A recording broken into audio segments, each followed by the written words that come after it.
Professor, you know which Street Professor back again, it's game time. A la playa, no playtime, it's play guy. Cause we ain't talking about practice like AI. Sports Professor spit the best takes out like AI. Artfully intelligent, I can't write mine. Rhyme citing with girls' DMs like Messi after the goal time. That was a triple entendre, did you catch me rambling? Flipping Simone Biles, we the bottom line champions. I need my hands, just like this one.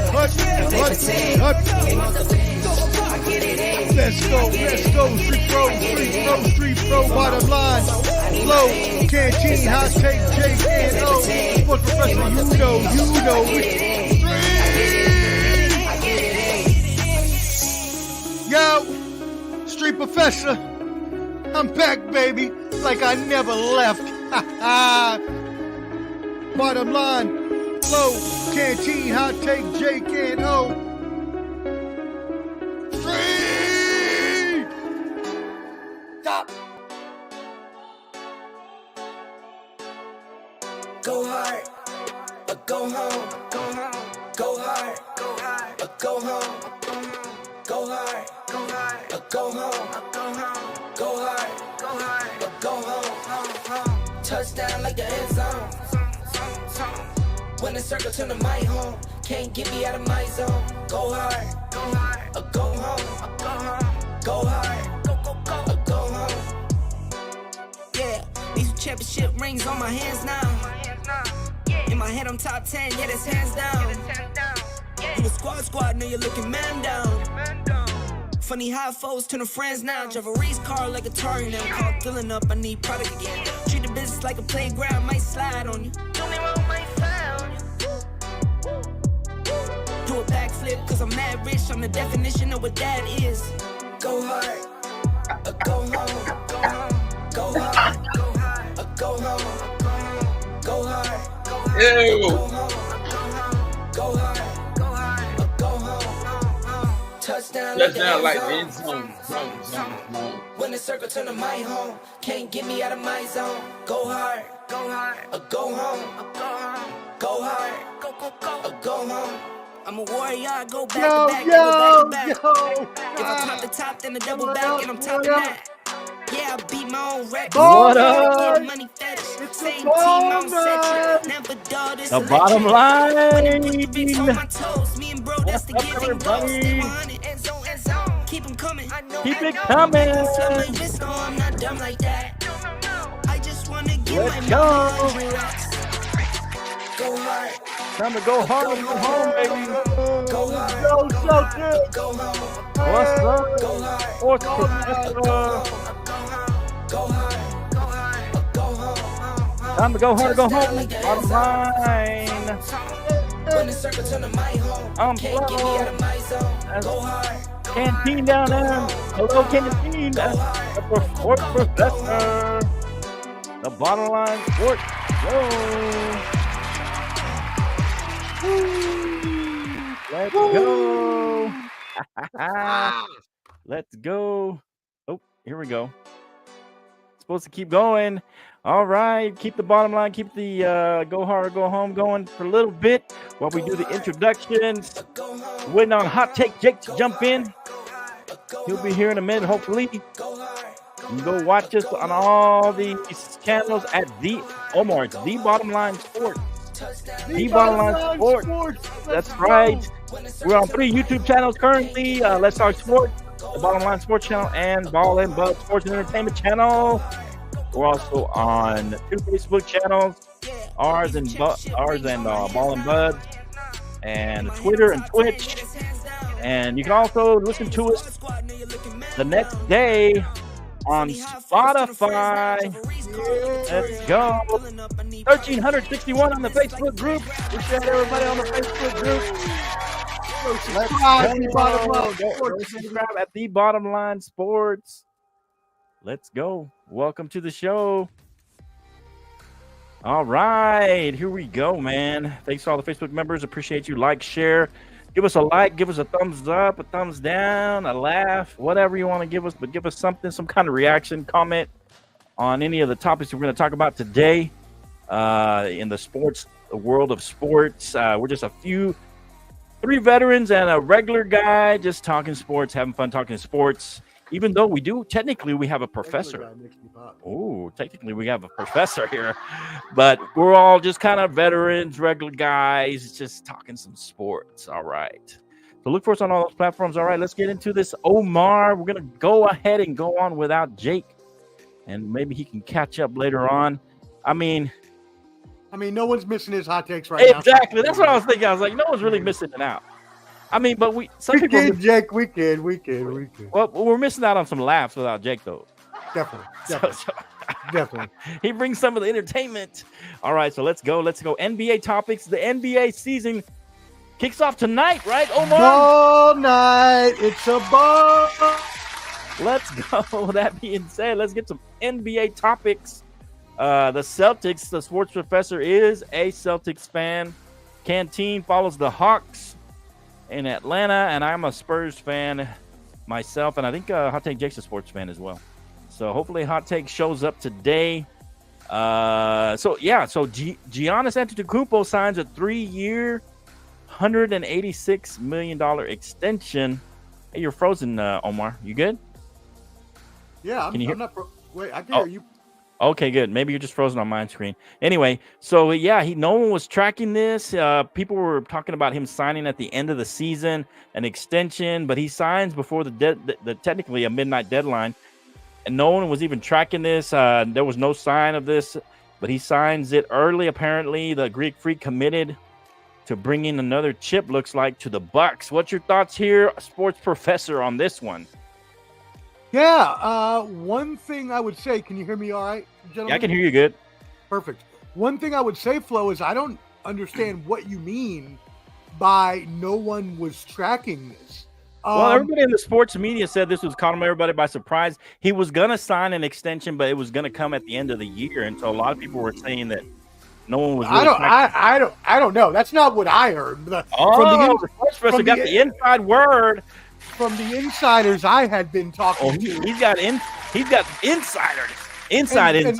Let's go. Yeah, because the NBA insiders I talked to told me that right after the Lillard signing that was imminent. Right? Oh, wow. We all knew that's what Giannis wanted anyways. Oh, Giannis wow. earlier in the offseason everybody was asked the Bucks right to make a commitment. Right.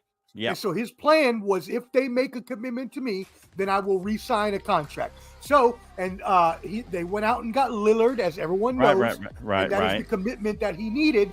And he said he would sign a contract right away if they made a commitment. So this wasn't really totally unexpected. Yeah, they could have waited a year, but why? Right? Shout out to the IOW Sports Network and Wildcard Mar. But watching his show last night, right, he was going over the fact that Giannis is your franchise player, and you do what is best for him. So they went out, they got Lillard, right? They're paying him all this money. They re-signed his brothers just to keep him happy, even though they don't play, right? So like, to give him the contract a year early really means nothing because he's playing on 3-year deals with player options anyways. So. Yeah, I mean, but most of the sports media at large are saying that this was somewhat of a surprise because they weren't expecting him to sign until the end of the season. In the off season, this coming off season. So okay, sports professor, you got to let us know this stuff, sports professor. Let us get us inside word. What do you think? Anyway, Gianna, what do you think about Freak signing this? Can? Oh, you're muted, man. Let me take you off. Hold on. Oh, the mute master number 2. There you go. Go ahead, Can. All right, man. Hey, so for me, I think it's a phenomenal move to pay this guy off. He's the franchise player. You got Damian Lillard. You got his brother, you got Brook Lopez, you got Chris Livingston, you got Jay Crowder. You got what it takes to win a championship. Now, the only thing I'll say, when you look at the East, you got them. The Celtics going to come back hot, and I think Miami will come out striking too. So, I mean, the competition is stiff, on all over the East. Right. But I think this is a great move for those guys, man. I think it's a great move to pay him off. He deserves to be paid. He's great. Okay, good. Yeah, I agree. Do you mind if I just add on real quick to what Ken said? And you add on, Professor. All right. So I was reading about an interview earlier this week, and within training camp, within the preseason, and we expected this to happen. We expected the offense to open up more, but Giannis has said this is the most open he's ever been, having Lillard, and that was to be expected. But that's amazing because if he's already bowling his way through people, as we usually claim he does, exactly, he's already able to score at will. How much more is he going to score if he's wide open all the time? Right, or if he's like he's only single team, he can't double team both of them at the same time. That looks like it could open up the offense a little bit. It's a great. We're going to talk about who's our favorites going in this season as the season begins. We're going to talk about our top four in the East and the West. Each one of us is going to kind of give our preview who we think is most likely to make the finals in the East and the West, and then kind of go second, third, and fourth kind of as our favorites, our personal favorites from the Bottom Line Sports. So also another topic hot in the news, James Harden remains away from camp in the 76ers. So let's go with Cam first since Omar went first. So what are we supposed to do here? The 76ers, what can they do to settle this? If they trade him, I mean, won't Embiid want to go next? I mean, he's not going to want to hang around there, I don't think. I don't know. What are you thinking, Ken, with this James Harden situation coming to to a boil? Man, I think they should have settled this during the offseason. They should have settled this months ago, man. I think this is kind of like a cancer that spread. Yeah. And I'm not saying James Harden a bad guy. He ain't shown up to practice. He ain't done any of those different things. Right. It's kind of and just for the folks, I think they know, but he was expecting a contract and he didn't get what he claims he that from the owner, and so that's why he's doing this. But at the same time, I mean, you got to show up sometimes. I don't know. Go ahead, Kenty. Finish your thought. I think it's detrimental to the organization, man. And you got a great guy like Embiid that wants to play. I mean, this is like a cancer, man. It's spread, and the longer you hold out, and the longer you don't make a decision, the longer it's gonna hurt the organization.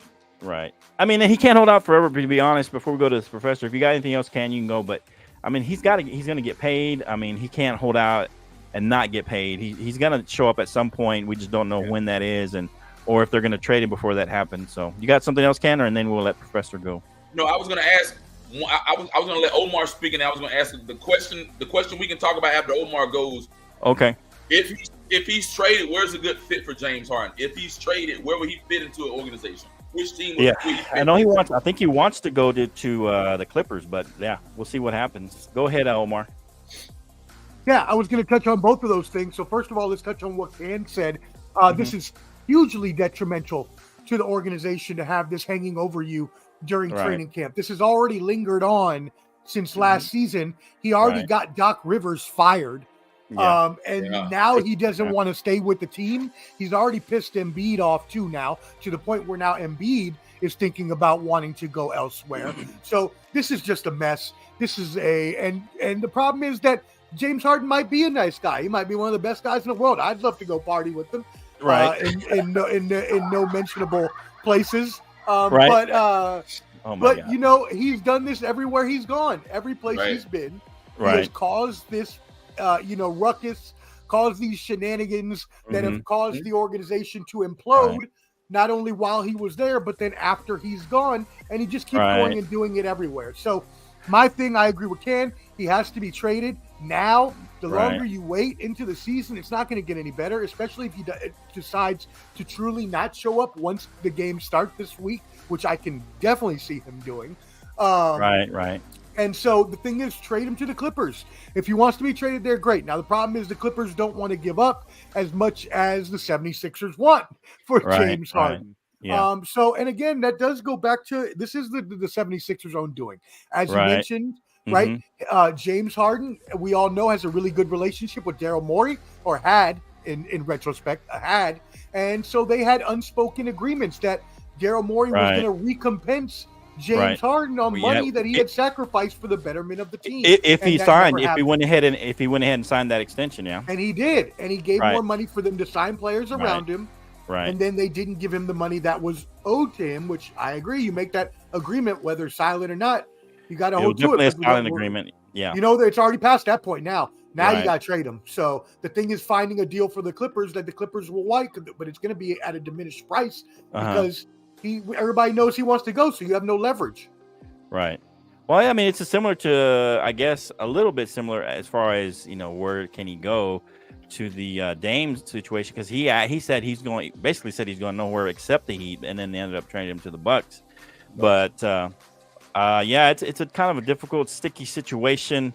I can almost hope James Harden settles this out somehow, and I'm hoping that could be what happens here, and they just end up coming up with an agreement, some kind of agreement where they give him an extension of some kind and pay him and just get the season started. But I don't know. Who knows what will happen?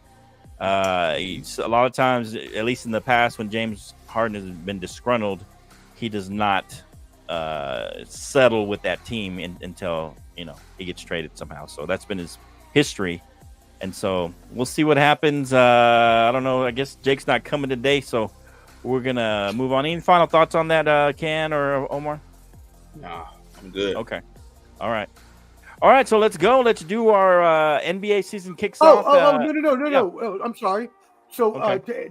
I did want to add one point to that because Ken asked who should he get traded to, right? And so we said the Clippers. But a better point to bring up and a better question for us to debate is once this season goes into the toilet for the 76ers, which it ultimately will no matter what, and Joel Embiid demands a trade, where should Joel Embiid get traded to? That's the better question. Ken, what are your thoughts on that? Yeah. Ooh, man, Embiid. For me, it's kind of hard to say, man. I mean, I really don't have an answer for that, man, because he's such a good player. I mean, who's going to give up a lot for him to come to an organization, man? I mean, and you want to go somewhere that's going to win. Yeah. I mean, would Miami be a good fit? Atlanta, would somewhere out west? It's hard to say, man. I really don't know. It's hard to say. For a guy with his caliber of talent, it's hard to say. Right. What do you think, Flo? Embiid, I know he's made some. I don't know if it's from his camp and not specifically him, but I know that there's been signs that he wanted to go to New York, and that would be a good fit with him. Bring back a Ewing type player who's the kind of the centerpiece in that New York market. It's a big market. And it would bring back some, and New York's basically a piece away, and that Embiid will be a great piece to add. So we'll see what happens. I think New York would be the most likely. I don't know where else he could go. That they needed someone like that. I mean, I guess the Lakers are always there, but I don't know, because I know that Anthony Davis doesn't really want to play center. I mean, he's made that clear most of it. I mean, even though he plays there a lot. Yeah, that's not happening. But I mean, I don't know. The Lakers are always in play with those kind of teams. I mean, like those kind of players, they always get big name players to go there. So I think they're always in play to some degree. But I think New York might be the place he may end up. Yeah. My NBA insider from New York, BKJ, shout out my dude, is telling me that that New York is the place that he will end up if they end up trading him, which most likely will happen. Because obviously they can get rid of Julius Randle. You got RJ Barrett, who they don't want anymore. And then they got draft picks as well. They haven't wanted Barrett there for a while. They haven't wanted him since they drafted him. So they're not very impressed with him at all. But if you pair up Joel Embiid with Jalen Brunson, I mean, that's a mean pick and roll combination. Yeah, for sure. All right. Any final topic? Any final words on that? If not, we can move on to the next topic, the NBA topics, as the NBA season kicks off. We're going to give our top picks. It doesn't matter who goes first, really, but we have your top four picks. Now, Canteen, let me explain it, because sometimes you get a little confused on what we're asking for here. I don't want to know who's going to be in the finals in the East and who's going to be in the finals in the West, or this is just who you think is going to win the West and who you think is going to win the East, and then your next favorite, and then your next favorite, and your next favorite. Kind of, you see what I'm saying? That makes sense. You want my top four teams in order who I think's the best. Right. Well, who's going to make it? Who you think's the most likely to make the Western Conference? The second most likely to make it, third, and that so forth. And then also in the East, kind of your top four to make it. So four is kind of your outside chance, a dark horse kind of team probably. But who do you think, Canteen, in the East, and then give us your West? Man, if I go East, man. If I go East, man, my top team would probably be the Bucks right now. The Bucks have the most stacked, stout roster, complete roster. I mean, you got Damian Lillard, you got Giannis, you got Middleton, you got some other key players. Right. I would go Celtics number 2. Oh, Celtics Celtics. are stacked pretty good in such a way. I think the Celtics will do really, really well. Okay. I'm gonna jump the gun. My third team, I'm gonna go Miami. I'm gonna go Okay. Heat. Jimmy Okay. Buckets in the Heat. Right. 3. Okay. My fourth team, don't sleep on these guys. I think they're gonna have a good year. Okay. Cavaliers. Oh, okay. Cavaliers. Okay. Cavaliers, yeah. Okay. And your top team, what makes them your top favorite? What is the main thing that Bro, they stacked across the board. you just like They the way went and got a key piece that was missing, which was Damian Lillard. right? He paid Okay. Giannis off. I think and then Dame you was got- the missing piece that kind of puts that team together and then you gets got them over the top. Okay. you got all these other. You got Giannis and you got all these other. Middleton, all these other guys that can help complete Right. the piece of the puzzle. Man, that's what I think. Well, I mean, it looks like they're win now situation, because they're a little older now. But Mhm. you bring in a guy like Dame, like you said, and you got Middleton who's older as well. They're a fairly older team. I think the guy in the middle, I can't remember his name, Brooke Lopez, I think. But yeah, Brook they're all Lopez. older teams, but they're all set to win now, and so that makes sense that they could be at their top team. What do you got, Professor, for the East? Yeah, I'm almost exactly on with Ken. I agree with Okay. all the reasoning he said. I do have the Bucks. I figured you'd have Number Boston one. Shout out first. my Celtics. So everybody knows I am a Celtics fan, but I'm not a homer like you, Flo. Oh! So I'm a realist, and I realize. Hey, I'm a realist. Come on. Okay. To a point, but I do realize that the Bucks made a hugely impactful move, just like Canteen was saying. And Lillard, as we just talked about earlier, is really going to open up this offense. And the pick and rolls that they can run with him and Giannis, as well as having the depth that surrounds them with all the players that you mentioned. If Middleton can finally step up and be that number 3 in a big 3, right? Even though Wildcard Mar didn't think he is, that's okay. He can be. That's really they got a lot of depth too as well, and that's my concern with the Celtics. Right. I love my Celtics. We got the top 7 in the league. If you want to look at just top 7s, we got the best in the league, hands down. Okay. Now, the one thing that bodes well for us is that's how the Nuggets won last year, was having a beast top 7 and not having a lot of depth. So if the Celtics can pull that off for one season, they can win the championship like the Nuggets do. So I have the Celtics at number 2. I do think that the Celtics will have the best record in the league. I just worry about that depth in the playoffs. Right. Number 3. Oh. Cavaliers Froze on us. and Froze on us. What'd you say for the number 3? 76ers. Now, that all hinges on Who's what number the 3? 76ers do here. 76ers. Because if the 76ers can get rid of Harden, I believe they have a good team. They got Tyrese Maxey, right? They have a good team that can compete up there. Even without Harden? Even without Harden. Yeah, get rid of Harden. I think that the 76ers are still a good team, even without Harden. Get rid of Harden. Okay. But you have the Cavs and the Knicks there as well. So that would be tied for my 4th right there would be the Cavs or the Knicks. Okay, so you say they both kind of tied? Yeah, I can't decide between the two there. Although, and I want to mention, because Hot Take Jake isn't here. I had the He's Heat. Coming. He's coming. He just told me he was coming. Okay, I had the Heat number 4. Oh, okay. But I started thinking about it, and they didn't make any changes as we talked about before. Right. Also, their defense is already horrible. So I started thinking about how better offensively the other teams got. Right. And I just thought that the Heat, they're still going to be there. They're still going to be in contention for that 4th or 5th spot. I just think that they didn't do anything to get better. Right. Okay. That makes sense. Yeah. So see if Hot Take Jake makes it in, and we'll see. We'll get him in the East, or maybe we'll put him last on this topic. And we're kind of, I guess, we're all mostly in agreement, especially at the top. I think the Bucks are with Dame and the Greek Freak. I just think that they have just a lot of firepower. They're kind of at a win now situation. Giannis, of course, like you said, doing this early, but of course your insider said that they knew he was going to do this. But just the fact that they have him, they still have Malik Beasley.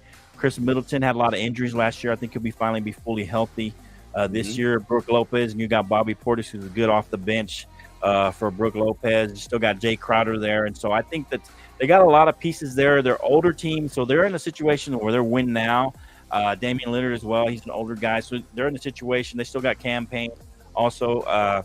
And so, which is younger, but most of your starting lineup is older in their 30s or about to hit 30. So I just think they're in a win now situation, and I think that they're ready to take it, to the top. I think this is the finals or bust for them at this point with their roster. They got maybe this year, maybe next year, and that's it. And then they're gonna have to start revamping their roster again as people start to age out. And then for Boston, I think I agree. I got them second. I think the addition of Drew Holiday, basically switching him out for Marcus Smart, is a better. I think that's an upgrade for them. He has the same, tenacious kind of defense. I think Holiday's a better defender and a better scorer. So that's an upgrade there. I think Darren White continues to show why he's a good addition in the starting lineup. He was a backup for many years in San Antonio, and he's shown what he can do. Jaylen Brown, of course, and Jason Tatum are kind of your two tandem guys. They got Kristaps Porzingis now in the middle, and they still have Al Horford, their veteran, coming off the bench. I just feel like as long as Porzingis can stay healthy, I think that'll help them, and I think they've made some slight upgrades, especially at point guard with Drew Holiday. I think he's a big upgrade from last year because he's a guy who can get his own shot, unlike Smart. Holiday can get his own shot when he needs it, and that's what they kind of needed. They need a guy to kind of run the offense and either take the shot or get it off to somebody who can get a nice, easy shot instead of having Jason Tatum try and create for them. I think it's better to have Holiday be the creator for them. So I think that's why I got them at 2. I like the Drew Holiday addition. I'm going to go ahead and go Knicks here. I like the Knicks. I like the Knicks at 3. I like the Knicks at 3. Jalen Brunson is a great point guard. They got Quentin Grimes, RJ Barrett, Julius Randle. I think he'll be better this year. He struggled last year for whatever reason. They still got Josh Hart there who can come off the bench, and DiVincenzo. I think that they started to last year. They struggled for whatever reason, but I think this year they'll start to come together. They're still about a piece away. I think like if Embiid went there, they'd be over the top, but. I put them above the 76ers because I think this James Harden thing, I think that's why I have the 76ers 4th. I kind of tossed 76ers or the Heat on 4th place because it's hard for me to count out the Heat because they're always, like I said, they're always in the mix. And just when people want to count them out, they get in there and they make a run. So I'm not discounting the Heat. It's a close 4th place for me for the 76ers just because of all the talent, like you said, Omar, they have on that team. I think they can still make a run without James Harden, but they have to settle that as soon as possible. Otherwise, it's going to linger over the team. I think they got to settle that. Either get rid of him, trade him, or get him to come and play for, sign him or something. But they got to get that early in the season, get that resolved as soon as possible. And that's where I'm at for that. All right, so Hot Take Jake did not make it. Any final words or thoughts on those? I just want to say I agree with you on the Holiday point. I think he is going to open up that offense more. And I think the Boston offense, y'all, is really going to be amazing. If Porzingis and again, shout out. I almost put y'all first. I was this close. Yeah, I was too. And it's just the you didn't want to be a homer. That's what. I don't want to be a homer. You're right, but also it's the depth that concerns me because the Milwaukee Bucks have championship experience with that whole core that's been together this whole time. Boston is new. They're trying to form. And once you get past that top 7, past Derek White and Al Horford, you're moving into Luke Cornett. You're moving into Sam Hauser and other people that no one's ever heard of except me because I'm a Celtics fan on this show. We got Pritchard, right? And Peyton Pritchard. You're counting him in that top 7? I'm counting him in the top 7. He's our last player in that top 7. Well, top 8, I guess. Either way. One fun But to be fair, Omar, you guys, I mean, most of the time in the playoffs, you don't play you're more than your top 7 anyway, most of the time. So, which is why I said if they can do like the Nuggets did, which is not have a lot of depth, but just blaze through everybody in the playoffs, then that's what happens. But there he is. He's here. All right, sorry, Omar, didn't disrupt you, but the Hot Take Jake is in the house, taking the sleep out of his eyes. Taking the sleep out of his eyes. Yo, I hate the Broncos, but that is a dope hat, my friend. What'd you think, That is super Wife got it for me. He likes it. I like that. Oh, he nice. likey. Yeah. Wait, nice. you were sleeping? Is that what happened? He was asleep. What do you mean you're asleep? We have a show every Tuesday at 8 p.m. Right? He's over there sleeping. My son grabbed my phone the phone with the alarm and was playing on All right. YouTube. Okay. And I finally noticed it as I was like, wait, what's going on? And sure enough, I was like, oh, wow. We're over here doing the show, and 7:15. Jake's over there. We'll accept. Get out of here, haters. There's Jake 5 minutes ago. Well, you came in at the right time. We need your opinion on the East and your On the East, who's your top 4 in the East? One being your most likely to make the finals. We probably think it's the Heat. I don't know, and then your second most likely, your third, and then your kind of your dark horse to make the finals in the East. Make the finals, bro. Look, as of right now, I can't put the Heat there just yet. Oh, wow. He didn't go Heat. Whoa. No. He didn't go Homer. They have to get a piece to outbeat the Bucks because that's what we're saying. They didn't really do anything. Yeah. Wise man. Go ahead. Yeah, get out of here, haters, because I'm telling you, there ain't no way Pat Riley sees this and doesn't do anything the whole season. He's going to get us something. Yeah, you got to do something. Yeah, he's got to So add I something. put the Bucks first. Okay. I'd put the Heat 2. Oh, 2. Shockingly, Above the Celtics. I'd put the Sixers 3. What? Wow. Wow. And then I'd put the Celtics 4. Yeah, but the Wow. Celtics down in 4th. Wait. Yeah, I wasn't listening. Hold on. Yeah. Now you're just being a hater. No, now there's you're no just being a hater. hater. Look, listen to me. Why the I think Celtics the 4th? curse of Celtics James 4. Harden ends for the 76ers proudly, and they finally get to playing some basketball. Right, They but you have think they have a young better team than the studs. Celtics? Right? Their top 7's not as good as the Celtics. I don't believe in the combination. I think that I'm going to do a hot take here. I think this, even though they just signed, this will be the last year Jason Tatum and Jaylen Brown play together. I think after this season, they are going to look in the mirror. Wow. Really? And they're going to have to say, we have to let go of one of these two guys. Now, I don't know which one. I know who I would choose. I think Jason Tatum is a mirror of a B player all around. He's got a talent, but he's a B player all around. He reminds me of Dwight Howard. Oh, my God. What? Are you talking? What are you talking about? Dwight Howard? Oh my God. What I mean, guys, Dwight Howard was never an A. Oh, He my had one God. good year like that. And remember, when he went to the Lakers, he was deservingly a B automatically next to Kobe. But he's I not. think Jason Tatum is the same way. I think you need to move him. Wow. You need to find a big man or somebody that complements Jaylen Brown. Jaylen Brown is your dog. Wow. He is your dog. You stick by him. Are we in some sort of weird Hold on. Jake multiverse? What is happening But- right now? No, here's Omar, you're gonna let go. You have to give me up. Oh, there's no stuff here. Guys, I don't know why y'all really Tatum. Dude, think about what you're saying. You are suggesting that They the get rid of Celtics Jason Tatum? trade the kidding top me? 5 player in the league. Don't give me that beat. Wow. First of all, he's better than Jimmy Butler. So how about them apples? Second of all, he's an alpha, the second coming of Kobe Bryant, not Michael Jordan, like you like to say for Jimmy Butler. No, there's no way in hell they are trading Jason Tatum.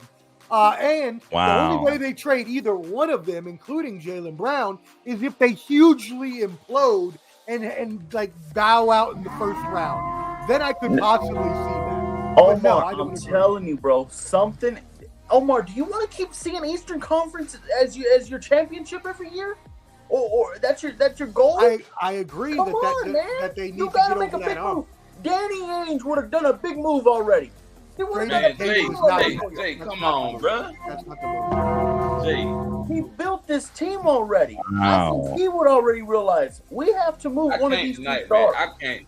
Yeah, They so you don't. match. First of all, before we move on, I think we got a guest coming in. But before we move on here,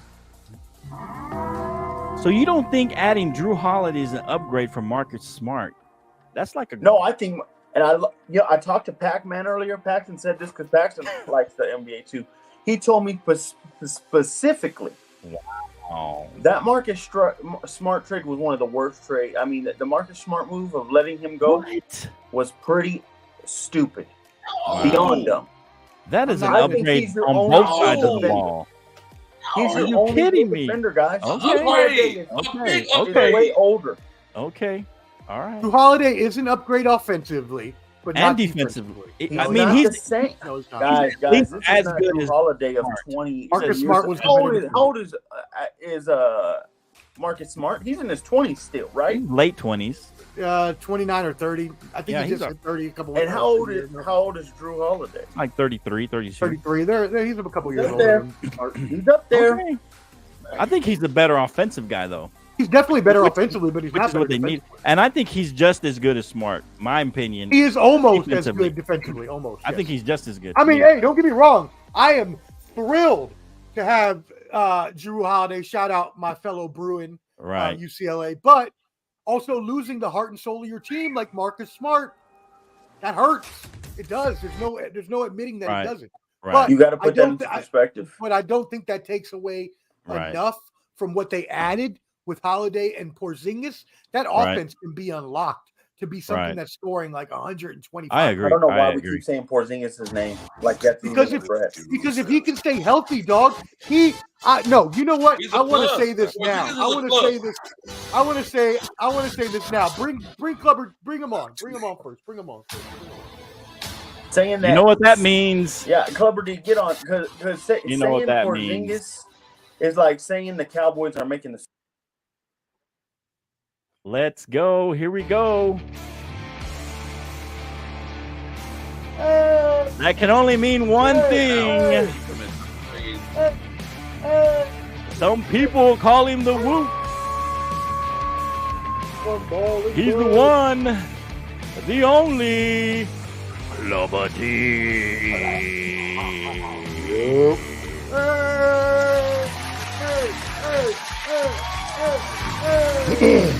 Clubber D! What's up, my man? Clubber D's in the house. What's going on, my man? I was about to come in hot and heavy like somebody that can't get none on prom night. But put Oh. it like this. Whoa. Hello. Hey now. I agree with Jake, right? A little bit with that on the Celtics. I just heard what Oh, y'all really? talking about, and I will say, Do you have him fourth in the East? well, I just came in when he was talking about Marcus Smart. Okay. Marcus Oh, Smart. okay. He said he has them fourth in the East. Yeah, I he don't has know him. about all that. But I put like this. I agree with Omar. Smart was the heart and soul of the defense, but Right. he doesn't really add offensively. And Holiday, he locked Booker down when we were in the finals. So, but that was back then. You know, he's older now. Smart's younger, so I kind of agree with Jake a little bit on that aspect. Okay. But Wow. when Porzingis is showing flashes, but I feel like Porzingis is one of those guys where when he doesn't get motivated or if he doesn't get the buckets aren't dropping for him, he kind of goes into a shell. So Okay. you know, Okay. but Porzingis is Gotcha. better than Wembayamba. I'm messing. Oh, Hey, thank you so much, Clubber D, because he actually segued into what I wanted to say. You want to talk Okay. all that crap about Porzingis, but lest we forget that Porzingis was the unicorn. He was the original Wemby. When he came in at 7'3", and we were like, oh, we've never seen anybody that could shoot a three-pointer or move like this 7'3" white boy from Latvia or Lithuania, wherever he's from. I think Latvia. France. I don't want to disrespect him. Porzingis has never been mistaken to be Shaq with a jumper the way Wemby has, bro. You know what? I'm not even letting you calling know him now. Wemby. I'm calling him the original Wemby, so I'm going to call him Porgy. That's my new nickname. What? Porgy. Oh, The wow. original This guy Wemby. and say, hey, you want to talk about crazy stuff? Somebody check that man's drink and check if he's been spiked. My Let's go, God. Porgy. Let's go, Porgy. Porgy. Wow. Smoke weed every day. The Yeah. fact you compare Wemby Okay. to Shaq with a jumper is crazy to me. No, but Wow. bro, think about it. When Porzingis came in the league, didn't we say that? Didn't we say this dude's a unicorn? He didn't have Didn't the we say speed that Wemby Nah, does. it wasn't Wemby nearly breaks as down like Kevin Durant. yeah, bro. it was not unicorn, but it was like he was kind of different. But I don't think they used unicorn for him as I much. believe that Wemby is has his dribble nickname. moves like Kevin Durant. I agree. Okay. I agree. Wemby is much more skilled because obviously players get bigger, faster, stronger as time goes Okay. on. All right, let's move on to the West, guys. Let's speed it up a little. Go ahead and get the West out of the way. Your top four in the West. Your favorite to make the Western Conference or the to make the championship from the West from the NBA Finals. Second most favorite, third, and then your least kind of your dark horse number 4 guy or team that will make the NBA Finals from the West. Go ahead, Ken. You haven't talked in a while. All right. I'm going Nuggets 1, bro. Nuggets 1. Okay. Yep. Phoenix 2. Okay. Golden State 3. Oh. Clippers 4. Okay. Clippers. Oh, okay. Clippers 4. Wow. Yeah, man. Okay. Yep. And then any reason why you put the Clippers 4th? You just a lot of people don't have the Clippers. That's kind of I don't foresee the Lakers having an extraordinary year. Okay. The Kings may bounce back, rebound, or whatever. Timberwolves look pretty decent. Pelicans, but you think that dynamic duo they're going to stay healthy this year? PG and Kawhi. That's the key word for the Clippers. The key word is healthy. But man, like I said, when you look at Denver, I mean, you got Jokic, you got Aaron Gordon, Justin Holiday, right? DeAndre Jordan. You got what's that kid that came from the Lakers? Pope. They got a solid bench. But then I like Phoenix. Right. Devin Booker, Kevin Durant. If what's the name can stay healthy, he deserves to get a championship. On paper, they got a lot of firepower for sure. Yep. Chris Paul, they got what it takes. Yeah. Okay. No, okay. I like it. All right. Let's go. Jake, what do you got in the West? You haven't been here very long. You kind of just came in, so I'm gonna go Lakers 1. What? To win. Yes, I'm telling you right now. What? Come on, man. Stop being a man. Are you serious? No homer there. Why do you come on this show? Wait. Oh, wait. Let's let him go. Let him go. Okay, go ahead, Jake. Go ahead. Man, let him go. Lakers are 1, and I'm going to tell you why. Anthony Davis and LeBron have been talking all offseason, and they see how the Nuggets were celebrating, and they were laughing. The Nuggets were laughing in their faces.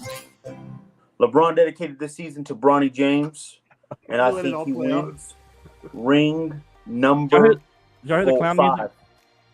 Ring number 5 this year. Here's the second one. Wow. You're going to go number 2 will be the Nuggets. I think they rematch them in the Western Conference Finals and beat them. Well, at least number 3. This one's a crazy one, guys. I don't know why nobody's talking about this team. Now we're ready for a crazy one? Okay. I thought the first one was a crazy one. I'm going to go the Kings. I'm going to go the Kings. Okay. Not crazy. I think the Kings finally step up. They show up, show out. Okay. And 4th and 5th, I have tied right now. I'm going to go. Oh, no. Don't do it.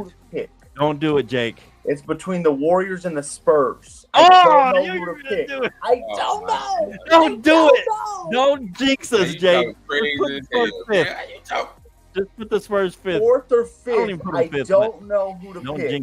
But right now, I'm going to go Warriors 4th. Oh, thank you. Don't do the HJJ. They will be 4th this year because the future GOAT is on his way. Woo! Yo, that's why we call him Hot Take Jake. No. What's wrong with these guys' faces? Can we get some smiles? It's hot in here. Wow. It's hot in here. That's some hot takes, Jake. The first one just... No, that's a real... Lean forward, Jake. I want to see a FanDuel bet. I need to see a FanDuel bet. I need to see the odds of this. If you're that sure, $5, I need to see that on FanDuel, please. I would love to see you win that. I would love it. I want to see the odds. I want to see you win that. Oh my God! Put that out there. All right. You want to go next, Omar? You want to go, Clubber? Lord have mercy. No, please go to Cover D. My head hurts. Okay. You need to regroup. The haters, man. You need to regroup. You're not watching the preseason? No. I don't watch the preseason. No. Watch the preseason. I don't waste my time with the preseason. The stores are in street clothes after the second quarter. Come on. Well, and baseball is hot and heavy. No one watches preseason. Wimpy is blocking Klay Thompson's shots. He's doing it all right now, guys. Oh, God. Oh, Lord. It's like Sean Bradley dunking in Okanaka. With Spurs being fit, I'm a Spurs fan, but don't put us forth, please. Is anybody having to leave or anything? I got a headache. Go ahead, Clubber. Give us your top 5. I got West. First for the I got Nuggets. They're the champs, so until they get knocked off, I'm gonna put them up there. Okay. Second, Homer, going with the Suns. Oh. I'm Homer. I'm Homer all the way on that. A lot of people have them there. Third, I want to put Golden State there, but I think the Kings will get to that third spot. I like the Kings. Okay. Fourth, I'll put Golden State. I'll put Golden State there. Okay. Chris Paul's gonna be teased with that ring. I think. Who'd you have one? Nuggets. Denver. Yeah. Okay. Denver. Okay. Yeah, number one. That's good. Chris Paul teased, but I don't think he's gonna get that ring. Right. Okay. Sucks, yeah, that does. All right, sports professor. Wait. Did he have the Lakers at all? No, not at all. No one had the Lakers. 2K. I don't play 2K. I don't play video games like that. LeBron James in his 21st season is not being looked at as winning. We don't play 2K all the time. Cover D? No, it's What's not. going on? He could I mean, it's cool to dedicate to somebody. I get what he's doing. You know, that's the great route to do. But Clubber D, you are sadly mistaken, my brother. No, I'm not. Go ahead, Omar. Hopefully you have the Lakers in yours. Sports professor, can you please add some levity to all this madness that had just happened about 5 minutes ago? I don't know who's the big, you or Flo. I'm not sure if I'm convinced who the bigger homer is on this show. Talking. Flo. Wow. Anyways, you're frozen, Omar. I don't know it's why. Like a frozen ghost. I can hear you. We can hear you. We can hear you. Can you hear me? Yeah, we can hear you though. You're good. Okay. I don't know why I'm frozen. Yeah, but you'll be good. It's good thing that you can't see my face. It's because we went into the blasphemy bunker, I think. Yes, I'm hiding in the blasphemy bunker. Trying not to get any shrapnel. Wow, Jake, I don't even know how to. You know what? I wouldn't even address it. I would just get your picks because you're gonna get confused. So I agree with Clubber D. I agree with Clubber D on his top two. I am Denver Nuggets, as he mentioned. You can't take away from the champs until they get beat, right? But I am concerned that they did lose Bruce Bowen in the offseason, which is definitely going to hurt their defense, which was already questionable, and their depth. As I talked about earlier, last year they won with the best top 7, top 8, but had sorely lacking in their depth. They are again this year. They have Christian Braun, Peyton Watson, and some other people you've probably never heard of. So low on depth, a risky bench, but I still got them up there. That being said, number 2, the Suns. I agree with Clubber D. The Suns, they're going to probably win the second or third most games, depending on the Nuggets, in the whole league, and behind the Celtics. But they're going to have a really good regular season. I think that they'll be a good team to contend with throughout the year. That being said, in the playoffs, right? If we're talking about who can actually make the finals, right? I mean, I think people are sleeping on the Warriors. I got the Warriors up there. If Draymond Green can come back healthy at number 3. Yeah. Okay. If Draymond Green can be healthy, you got Chris Paul buying into his backup point guard role to give Steph, who's getting older, a little more time off on the floor. And I think they can do it again. I think they can keep it on for one more year. That being said, number 4, Jake, as much as a homer as you are, I hate the Lakers, but I did think of them at 4. I thought of them. I thought of them briefly. But then I listened to, again, shout out Wildcard Mar. He gave me a lot of information last night. Wildcard Mar, shout out. Check out Wildcard Mar. Tap in with him on the late night session. He does 11 p.m. shows on YouTube, ILW Sports Network. But he was saying it has to be Anthony Davis's year. You're getting paid all this money. You got to actually show up for once. And he hasn't done it in the past. Which he will.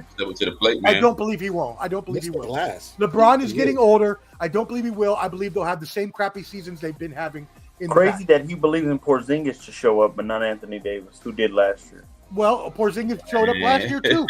And I'm not saying that Anthony Davis won't be healthy. I never say anything about health. I said about him taking over the number 1 spot, which he should. He's not going Anthony Davis will show us this year why he is a better all-time power forward than KG and Dirk after this year. That is the most craziest thing I've ever heard in my whole life.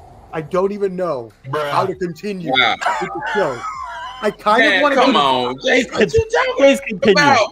Come on, guys. He would get 2 rings. Take a deep breath. He would Please go continue. I don't know how you are taking this. Wow. Listen, guys. You just put Anthony Davis in the same sentence as Kevin Garnett, This Dirk cut out. Nowitzki. Did I hear that right? Who Yeah. both had got one ring. Coming in loud and Get clear, number Liberty. 2, and I think both rings are a majority reason why they won. What? Rings? Okay, so Horace Grant is a better power forward than all of them then, since he has 5, right? Oh, Robert Horry is Rings Robert Horry is the made- greatest player ever. Rings dictate everything now. No. See, Judd Hey, Bushler nice. is a better small forward than, Listen, Clover D. Hey, Listen. Clever D. Hey, Clever D. Anthony Robert Horry Davis is better will carry than, this than Jimmy Butler and Michael. Horry got what, Jordan. 7? Has to be. Yeah, Robert Horry got 7. Yeah, has to be. No. You have to think 7. of this, guys. KG only was able, with a stacked roster, to get one ring I for agree with that. what? An I mean, he 18-year was on a span. shitty team for a Wow. long time, but he was the most dominant player in the league. No, get out of here. I'm not. No, I'm not even. I don't know if he was a top 3 I'm tired power of- forward during Stop his it. time at one Shut point. your mouth. Stop it. Oh, wow. Top 3? I'm sorry. That's a good Shouldn't have said question. that. Good question. That's Because you put Timmy D up Wow. there, I Wow. put Ben Man. Wallace up there, and Ben I Wallace, put, no, uh, not No, Ben she Wallace. wrong. see what I mean? You see that, Clever D? No. Not Ben Steve Wallace. Wallace? No. Big Ben- Ben Wallace? He was Ben Wallace good was for a a year center. or He two. wasn't a power He forward. was good for a year He or was two. more I would give power him. forward in He was a Shemaya. center. Ask Shaq if he was a center, all right? Ask Shaq. Yeah. If you play 2K, it says power forward on there. I just Oh, want to say that. Oh, That's how you got the Lakers. That's how you got the Lakers. Ah! No, I didn't get to Oh, now we got it. Oh, my man Jake. I think Omar is crazy not to put the Lakers as well, which is Okay. crazy to me. okay. You know, shout out to Dwayne the Rock Johnson. What? I'm gonna need you to shut your mouth and know your role, sir. I'm All going right. to say it right. Know your role and shut your mouth. Say it correctly. Whatever. Yeah. Backwards, Barry. That's the greatest wrestler of all time. I love that you Shout out to Rock. We love the Rock. we My do. number 4 team. I'm actually gonna. I was thinking about the. You didn't get Kings the as number well. 14 yet? I Okay. didn't because was we had confused so much. for a while. We had so much of this nonsense and ignorance going on that I couldn't get my team out. I thought you were done. I didn't know what happened. I just I am. I don't care. You know what? It doesn't even matter. It doesn't matter. Come on. What was your number 4 team? I'm sorry, because I know you said Lakers for a minute.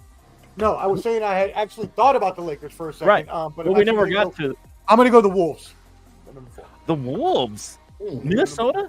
Yep. Wow. I think they put it all together. I think Rudy Gobert shapes up this year. I think Anthony Edwards has a almost MVP caliber season. Oh, wow. Okay. And I think that the That Wolves team's put in lucky to there at get to number the 4. playoffs. Well, we'll see. Okay. Dang. I kind of Hey. like that. I don't like that at all.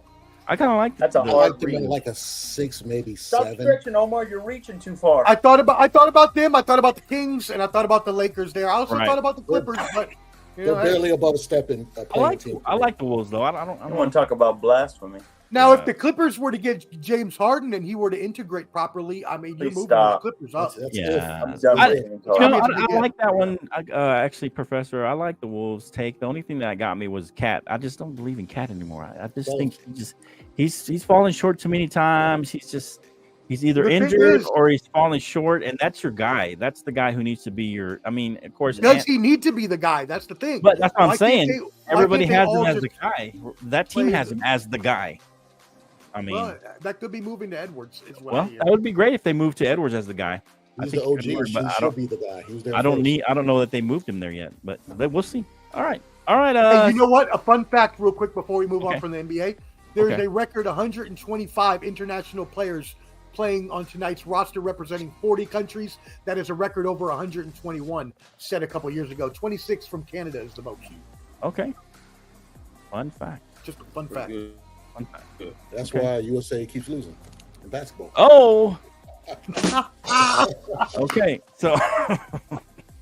All right. So let me just throw mine out there real quick. I have the Nuggets, the Suns, second. I just think the Suns just got a lot of firepower, and on paper it looks good. We'll have to see what it looks like on the court. But I think they'll work it out somehow, and I think it might be early a little kind of choppy, but at the end they kind of work it out. Katie's there, and I just think they work that out. I think the Kings, like the beam, I think the Kings are number 3, and I think they're going to kind of break through this season. I like the way they played last year. I think the last year's experience will carry them into this year. I like DeAndre Fox. I think he's a great player. He came in big. De'Aaron Fox, sorry. And he came in big in the playoffs, and I think he's just that playoff experience for him is going to be great. And I think that he's going to help carry them into the possibly into the finals. But I got them as my number 3 pick. And then I threw around the Lakers in there, but I got to go with the Warriors. I think the Warriors are going to be great. They got a lot of experience. I think they're going to be able to. I don't understand this year. I don't think the Lakers got enough. I think Lakers are just getting older, and I don't know. To me, Davis doesn't want it. AD doesn't want that mantle. He could have took it 3 years ago, right? And he has never taken it. So I don't think he ever will. I just think having a year of Andre Wiggins healthy, he wasn't healthy last year. They had the whole punch thing kind of hovering over the team. I think it was, especially on road games, they were terrible on the road. I think they'll straighten all those out. And I think Chris Paul will help help that offense a little bit, especially let's see if he comes off the bench. We'll see. But if he not, I think he's a great point guard. He's a great team guy. I like the way he every team he's gone to, he's always improved that team. He's never been a detriment to the team. So I like that fact, even though it may not be the perfect fit. I think he'll be a great team guy, and he'll help that team and with their continuity. That's why I got them 4th. All right. I just want to say I think that what I'm hearing is he's integrated really well, and he's taking on a 6-man role. Oh, okay, good. Yeah. Guys, I just want to end this by saying the Lakers have probably the best shooting group for LeBron since his 2018 winning season. Oh, okay. I was about to say. I thought you were about to say like in the league or something. So, they're down by 10, right? Think of that. Right. I was about to say. I'm looking at the game too. Like they're down by 10. You are watching the game. It's game 1. It's game 1, Coversation. Come on, man. All right. So that's hot take. Jake's final take for the NBA. He's got the Lakers going to the Western Conference, or being the representative in the NBA Finals for some reason. But anyway, so let's go to NFL. Let's just clear our heads. Everybody clear their head. Take some deep breaths.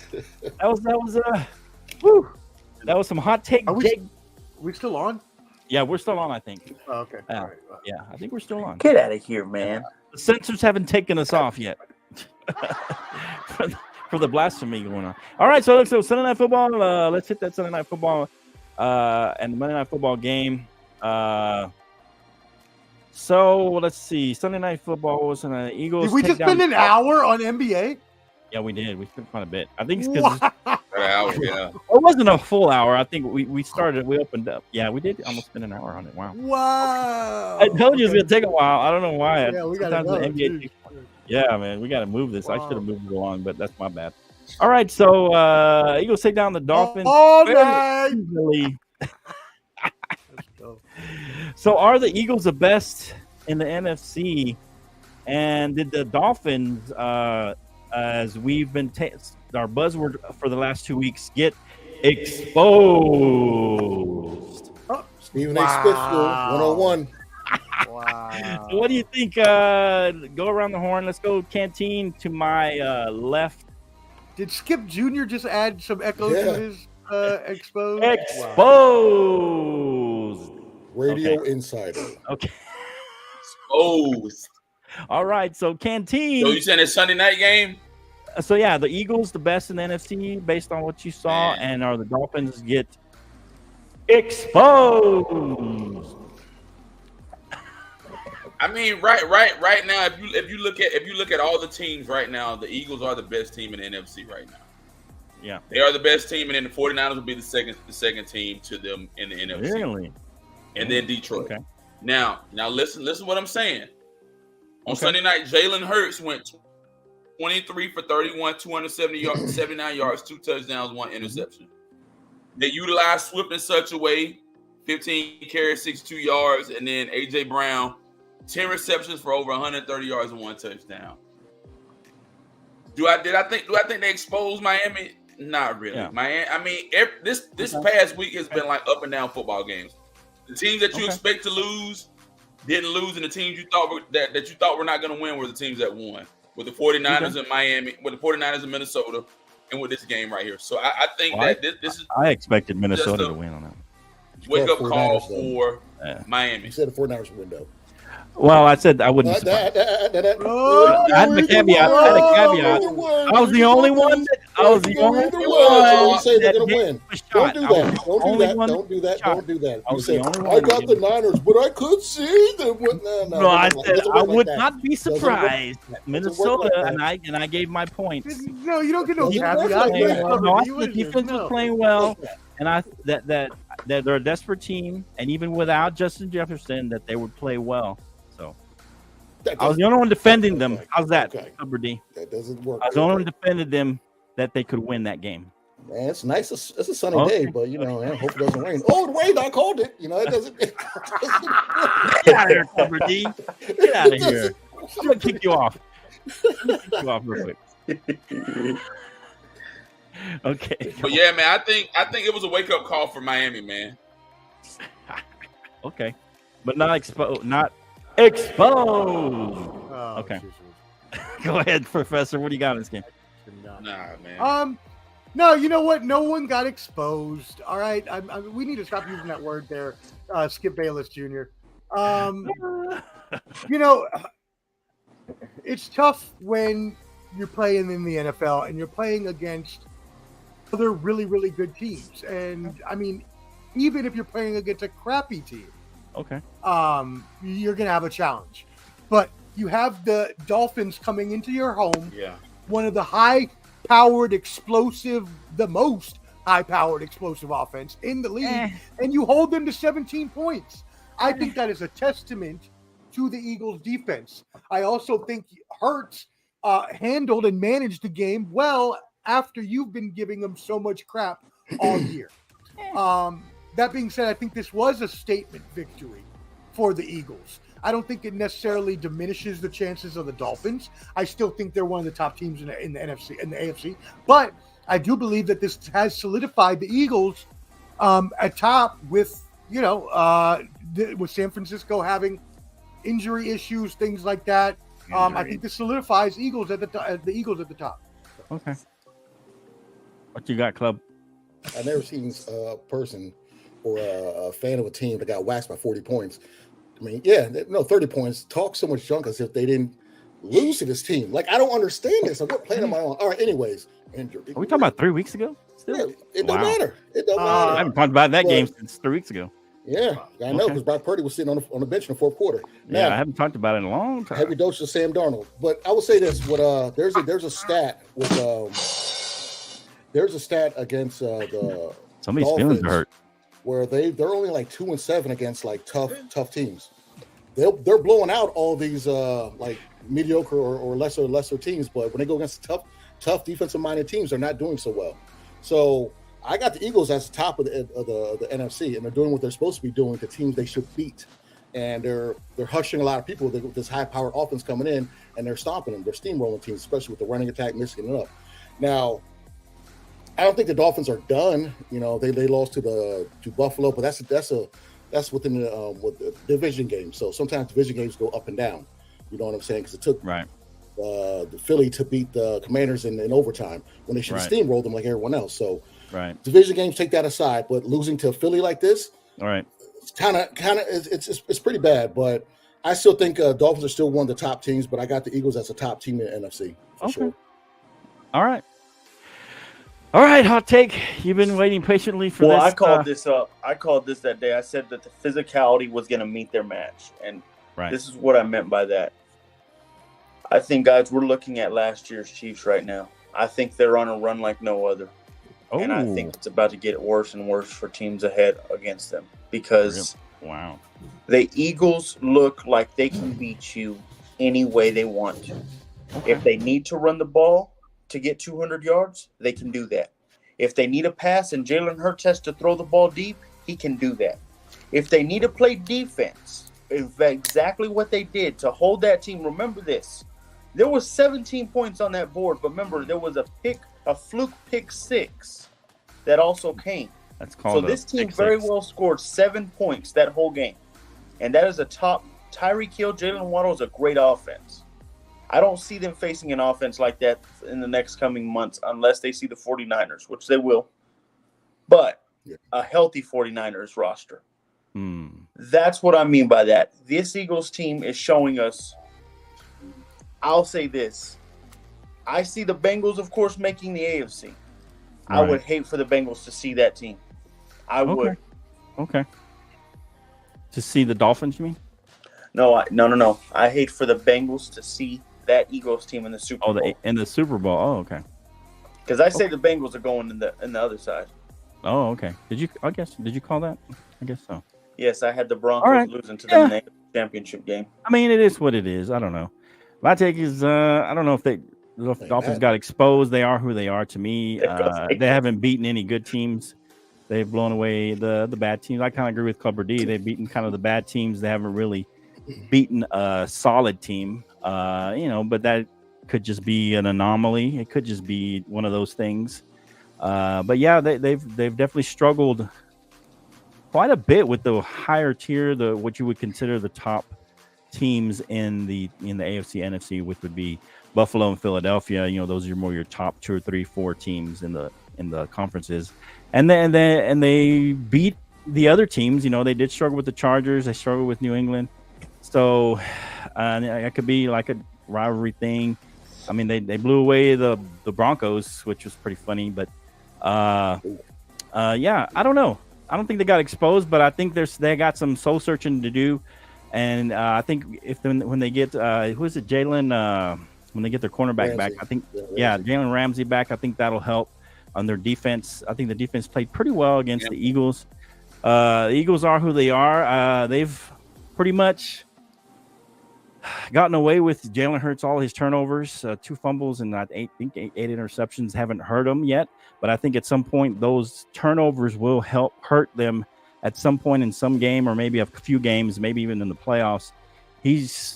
Hasn't looked completely comfortable necessarily in that offense, and I think that they've struggled a little bit. The run game is solid, and I think they got a great offensive line, which is key to any good team. So that really helps. And then they got a great defensive line. So their 2 lines are really probably top in the NFC as far as their offensive and defensive line. So that really helps any team to have solid defensive and offensive lines, and any no matter who you have. I mean, that's big. And so I think that helps them out a lot. It helps cover a lot of the mistakes that I think Jalen Hurts has made. It hasn't cost them because they've been able to not basically allow it to cost them games. But that could change in the future. All right. That's my take. Monday Night Football, let's get this real quick. I liked the Vikings here. I did. And I thought Brian Flores, I did like them. I didn't say they were going to win. I said I liked them. Check the date. Possibly win this game. And I was the only one that said that. Everybody else thought the 49ers were going to take this easily. But anyway, that being said, let's go. We'll go the reverse order. We'll go Jake first and then the other way. And let's see what kind of excuses we give the 49ers now. I knew it was any given Sunday. One time it was the Browns were the best defense. No one said that until they beat the 49ers. No one was really putting that out there. So let's see what kind of let's see what kind of excuses we have for the 49ers. People hurt and stuff like that. Probably people are going to say. But anyway, let's see what happened. I guess the 49ers didn't get exposed. So let's see what happened, Jake. What do you got here on this game for 49ers falling for a second straight game to the Vikings? The lowly Vikings. Here's what I'll say. Up next. I don't believe they got exposed. Absolutely not. But I will say this. Okay. If you have the 49ers down, which a lot of teams won't, I don't know if Brock Purdy can drive you down the field to win the game. Okay. There was a stat that was pulled up on Colin earlier. Kyle Shanahan down 8 points or more in the fourth quarter is 0-38 in the past for this long. Who is? That tells me that is a system. I love how he said that is a system-based stat. I was going to say that. I think if you can. 0-38? Wow. 0-38. If you think that you can and hold that team and keep a lead on them, absolutely you have a chance. It's just getting the lead on them is the toughest part to do. If you can do that. Have too hard a time. That's what I'll say with that. I think they didn't get exposed. I think once he does have a fully healthy Debo, I think C-Mac wasn't fully himself. I think once all the pieces are back, they'll be fine. C-Mac looked fine. Well, Flo, you got to think about this, man. They were not 100%. Remember, their best left tackle was out. You got to put two and two together. Hilarious. It's like 5 weeks ago. We're still talking about 5 weeks. I'm talking about this. I'm just talking about this week, I guess. I don't know. We're gonna go back to 6 weeks ago. This is though why I do say I would pick the Eagles over the Niners right now to make the Super Bowl. That's fair. I would. That's fair. All right, Clubber D. Jake, you stole my thunder because that was a good stat. And another good stat is the Niners haven't won in Minnesota in over 30 years. Now, one thing I will disagree with, I think Brock Purdy can bring you down and win a game. He did have 2 terrible drives with those interceptions. The first one, Jawan Jennings didn't turn on the route. That was a receiver fault. He airmailed him a little bit. The second time, that was completely 100% his fault. Something a Cowboys fan wouldn't do. I'll tell you when my quarterback's trash and does something bad. I'll tell you that straight up. That was terrible by him. Now, I will disagree with you because the Browns game, he drove us down for the win. Our third-round kicker, who we should have drafted a right tackle or guard or left tackle in the third round, missed the field goal. Okay? So, now, problem with Kyle Shanahan is, yes, when he has a lead, he doesn't know what to do to bring us back in the fourth quarter. Brandon Ayuk, in the first 23 minutes of that game, had over 50 yards receiving. Had Zippy after that. That's coaching. That's on Kyle, 110%. Steve Wilkes, you are as vanilla as going to Baskin Robbins getting the basic ice cream as can be. You, Nick Bosa, okay? You hold out. You don't do what TJ Watt does. He did the hold in last year. You don't learn the new defense. If you come and get all this money and done absolutely nothing, all right? 0 sacks. Kirk Cousins had 373 yards. They had over 400 yards offense, and they only scored 22 points. We tightened it up when we got close to the red zone. But what is the defense doing? What is that call before the half? That is the dumbest call. You don't blitz, and now you want to bring in 7 people and give up that big touchdown? What is this? That game was full of momentum. McCaffrey said it himself. When he fumbled, he felt he won the game right there on the first drive. So there's no excuses. It's good football and bad football. They played bad football towards the end of that game. They should have won. That was a game they should have won. If you would tell me Kirk Cousins had 373 yards or whatever, and we're only down by 5 points, that's a problem. That's coaching right there. All right. So I don't think the Niners were exposed because I didn't just start watching football 5 years ago when First Take became popular. So buzzwords like that don't affect you. You know what I'm saying? So that wasn't exposing. But if they keep playing like that, if Justin will play, he would have broke the receiving record for underneath catches. Puka Nacua had like 15 catches against us when we beat the Rams. Yeah, absolutely. Before they go on, I want to say this is why I did have. Now y'all looked completely dominant the whole first month. But this is why I had y'all the wild card, because I just felt Kyle Shanahan does these losses in the middle of the season that you scratch your head on. And I was like, And I thought Seattle was going to look better. But, I mean, right now it's a pick 'em. I don't know. Right now. Now, I think playoffs changes everything. I think Gino's not ready for the moment. Niners got to change a lot. They got to change. They got to figure out how to get to the quarterback. If you look at the numbers, which I don't like as much, if you look at the stats, they're second or third in rushes or quarterback pressures. I'm sorry, but they're not getting home. They're not disrupting the quarterback like last year. Salah and D'Amico Ryans, they were exotic with their blitzes. Wilkes, he's more. Yeah, he's just throwing 4. He's just throwing 4, and that's it. No stunts, no nothing. I was about to take a flight out there. I'm sick of this. I agree. I saw that. I didn't even shave my head. That's why I'm wearing a hat. It's ridiculous. All right, Clever. What do you got, Sports Professor? Let's go, Sports Professor. I agree with what both gentlemen said, exactly with everything they said. Okay, good. Yeah. First of all, no one was exposed. This is just a Vikings team playing really well at home and beating the 49ers who were injured. They had a lot of injuries to deal with. Dude, you can say what you will about injuries. They didn't have Justin Jefferson in Minnesota. When you're missing Trent Williams, your best offensive lineman and the best offensive lineman in the league. You're missing Deebo Samuel, your best receiver as well. You're going to have issues. Now, are we going to talk about Kyle Shanahan's play calling? They just did, so I don't have to say anything. I agree. He needs to get better at play calling. Other than that, it was a game. San Francisco is going to be fine. I think that Brock Purdy, his shine obviously has come off a little bit. We may be a little worried about his in-game decisions. Right. But also, as we all know, second-year quarterbacks usually hit a skid because the people have more film on them, as you have said plenty of times before, Flo. So I don't see this as a big deal. I think that they're still a contender, still one of the top 2 contenders, top 3 contenders in the NFC. So. All right, Ken, what you got? Expose that. Coversation. Man, all I got to say is 34 for 45, 378 yards. 34 for 45, 378 yards, 2 touchdowns, 1 interception. Kurt Frozen. He showed up, showed out, played good ball. My only problem, man, Shanahan too conservative. Shanahan is too conservative. He's a great offensive mind. Why does he play so conservative? You know a lot about question. Shanahan. That's the question the 49ers need to ask themselves now. Yeah. Pocket passers and being conservative.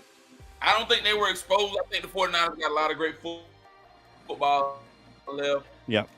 Hey, man, it's time to pick it up now. Pick it up now. Terrible coaching. Yeah.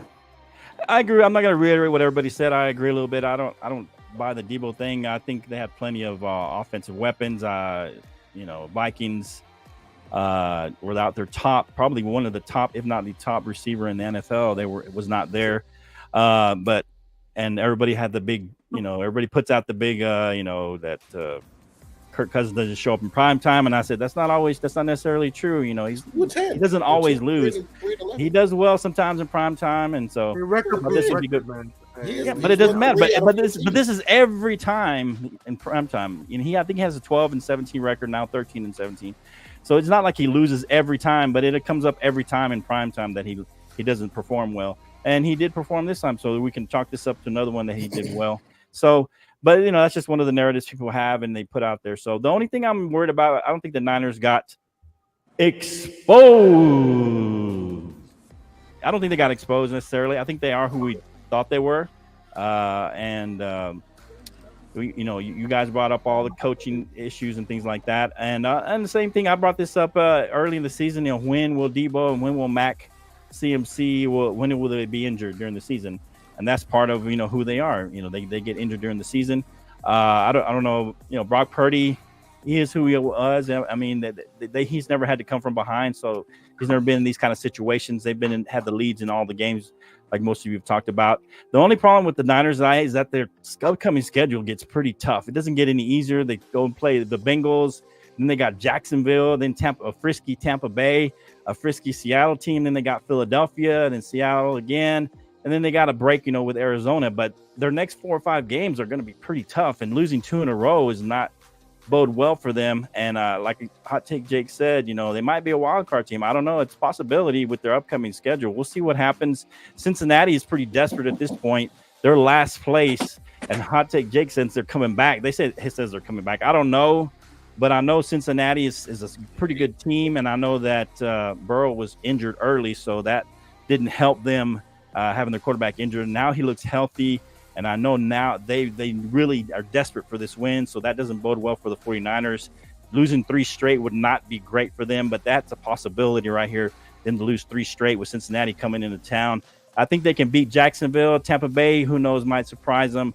And Seattle, I'm not sure, but they're playing fairly well, and then they got the Philadelphia game. So I just think, man, they got a tough schedule, and it's going to be hard. If they lose the next one, everything's going to go crazy in 49er land. I mean, people are going to be wanting to fire people, I think, if they lose the next game, and that's 3 in a row. That's pretty bad. But we'll see what happens. Hopefully, for their sake, they can beat Cincinnati, and we'll see what happens. But that's my only thing is their schedule gets pretty tough in the next 4 or 5 games here, and that doesn't bode well once you've lost 2 in a row. That's what I think. All right. Any final thoughts on this? I will say I'm glad playing the Cardinals is a relief. You know what I'm saying? Yeah, that is a relief. Because they are tough to some teams, but hopefully we could beat them. Yeah, hopefully you can. We'll see what happens. At that point, you may not even be in the playoffs, so we'll see. All right, so let's go.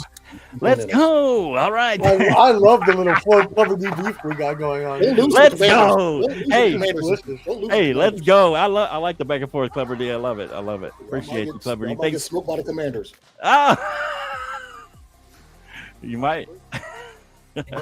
All right, so Major League Baseball postseason. Omar, my Rangers are in the World Series.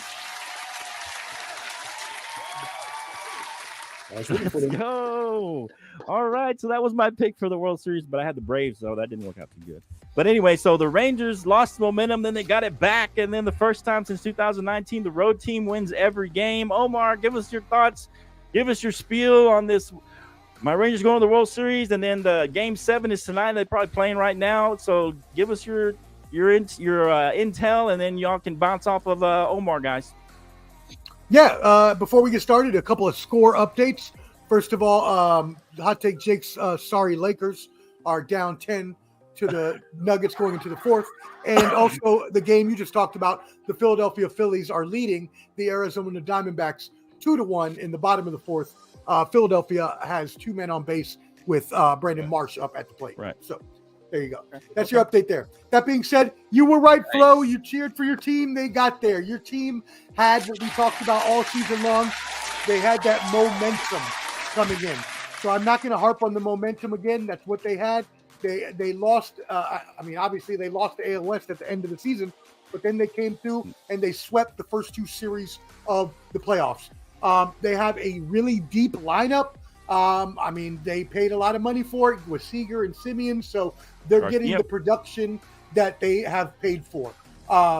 They have a really good up and down rotation as well. Max Scherzer did not start well yesterday, and I figured that would happen. He's just not playing well at all in the playoffs, but Jordan Montgomery came in and pitched a really good couple innings to save them there, and then they brought the bullpen in to win the rest of the game. The Rangers are definitely going to be tough, and it's going to be an awesome World Series. I got them playing the Phillies. They should win because they're at home tonight, so it shouldn't be a big deal there. And I think that's going to be a really awesome, heavy-hitting series. Both teams hit a lot of home runs.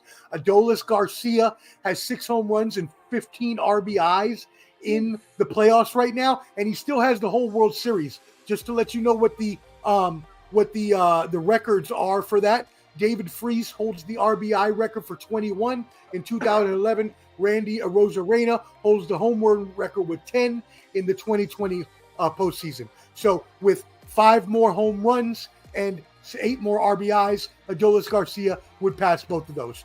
They have a really good rookie, Evan Carter. Nathan. Uh-oh. Yep. Uh-oh. Oh, no. Good. Omar. His dad said amazing run, and that happened. Omar. They did say amazing run on the head. Rube, you jinxed it. Come on, Rube. Ruben. You just jinxed yourself. What up, Rube? This was his highlight reel. You back, Omar?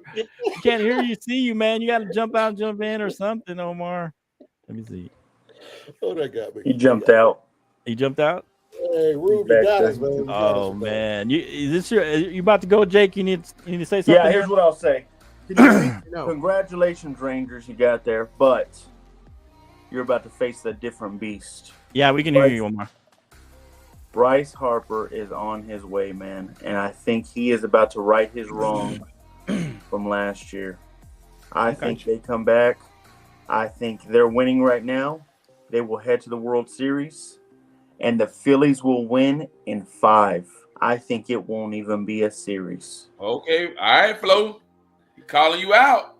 Be ready. I called this before the playoffs started. The Phillies. What didn't you call the Phillies in 5 too in this series? No, I didn't call them in 5. You didn't call it in 7. I know that. Well, I called them to win this series. I called them since the playoffs started that they were going to be on their hot streak. Yeah, I think you called 5, Jake. Get ready. Okay. Get ready. Okay. You better be ready, buddy. Well, you gotta buckle up your chin. They better win this game first. It's still only 1-2. It's not like a foregone conclusion. Man. Don't you worry. All right, Jake. Be ready, all right, fellas. man. All right. All right, bro. what you got? Right, What you got, Club? brother. What you got here? To be honest with you, I'm kind of with Jake on this. Like last year, I haven't been tuned into baseball like you guys, but as far as Bryce Harper, that run he was on last year, I love seeing players do amazing stuff and get rewarded for that. And the fact that he was doing it again this year, I like what the Rangers are doing, but I'm going with the Phillies on this one. Wow. Okay. You got the Phillies winning and then winning the World Series as well. Is that what you're saying? I'm going Philly all the way. All the way. Okay. All right. It's what you got, Ken? It's a balance. That's a balance. Man, okay. What you got? Man, the Phillies did a number on the Braves, man. And the Braves were the best team in Major League Baseball. Braves were the best team. Braves had already beat the Phillies early on in the season. Mm-hmm. I'm going with the Rangers in 6, man. I like the Rangers. Rangers looked hella good last night. They looked hella good, Flo. Go. They look Let's good. go. I'm going with the Rangers, man. Anybody that beats the team that beats the Braves, man. Right. I'm with it. Should we go with Phillies Rangers? You say Phillies take it tonight? Is that what you got, Canteen? The Phillies make it tonight? The Phillies are gonna make it, man. Yeah, Phillies gonna make it. Okay, gonna make it, bro. Hey, I mean it is what it is. I wish they would have sealed the deal last night. It would have been better if they sealed the deal last night. Right.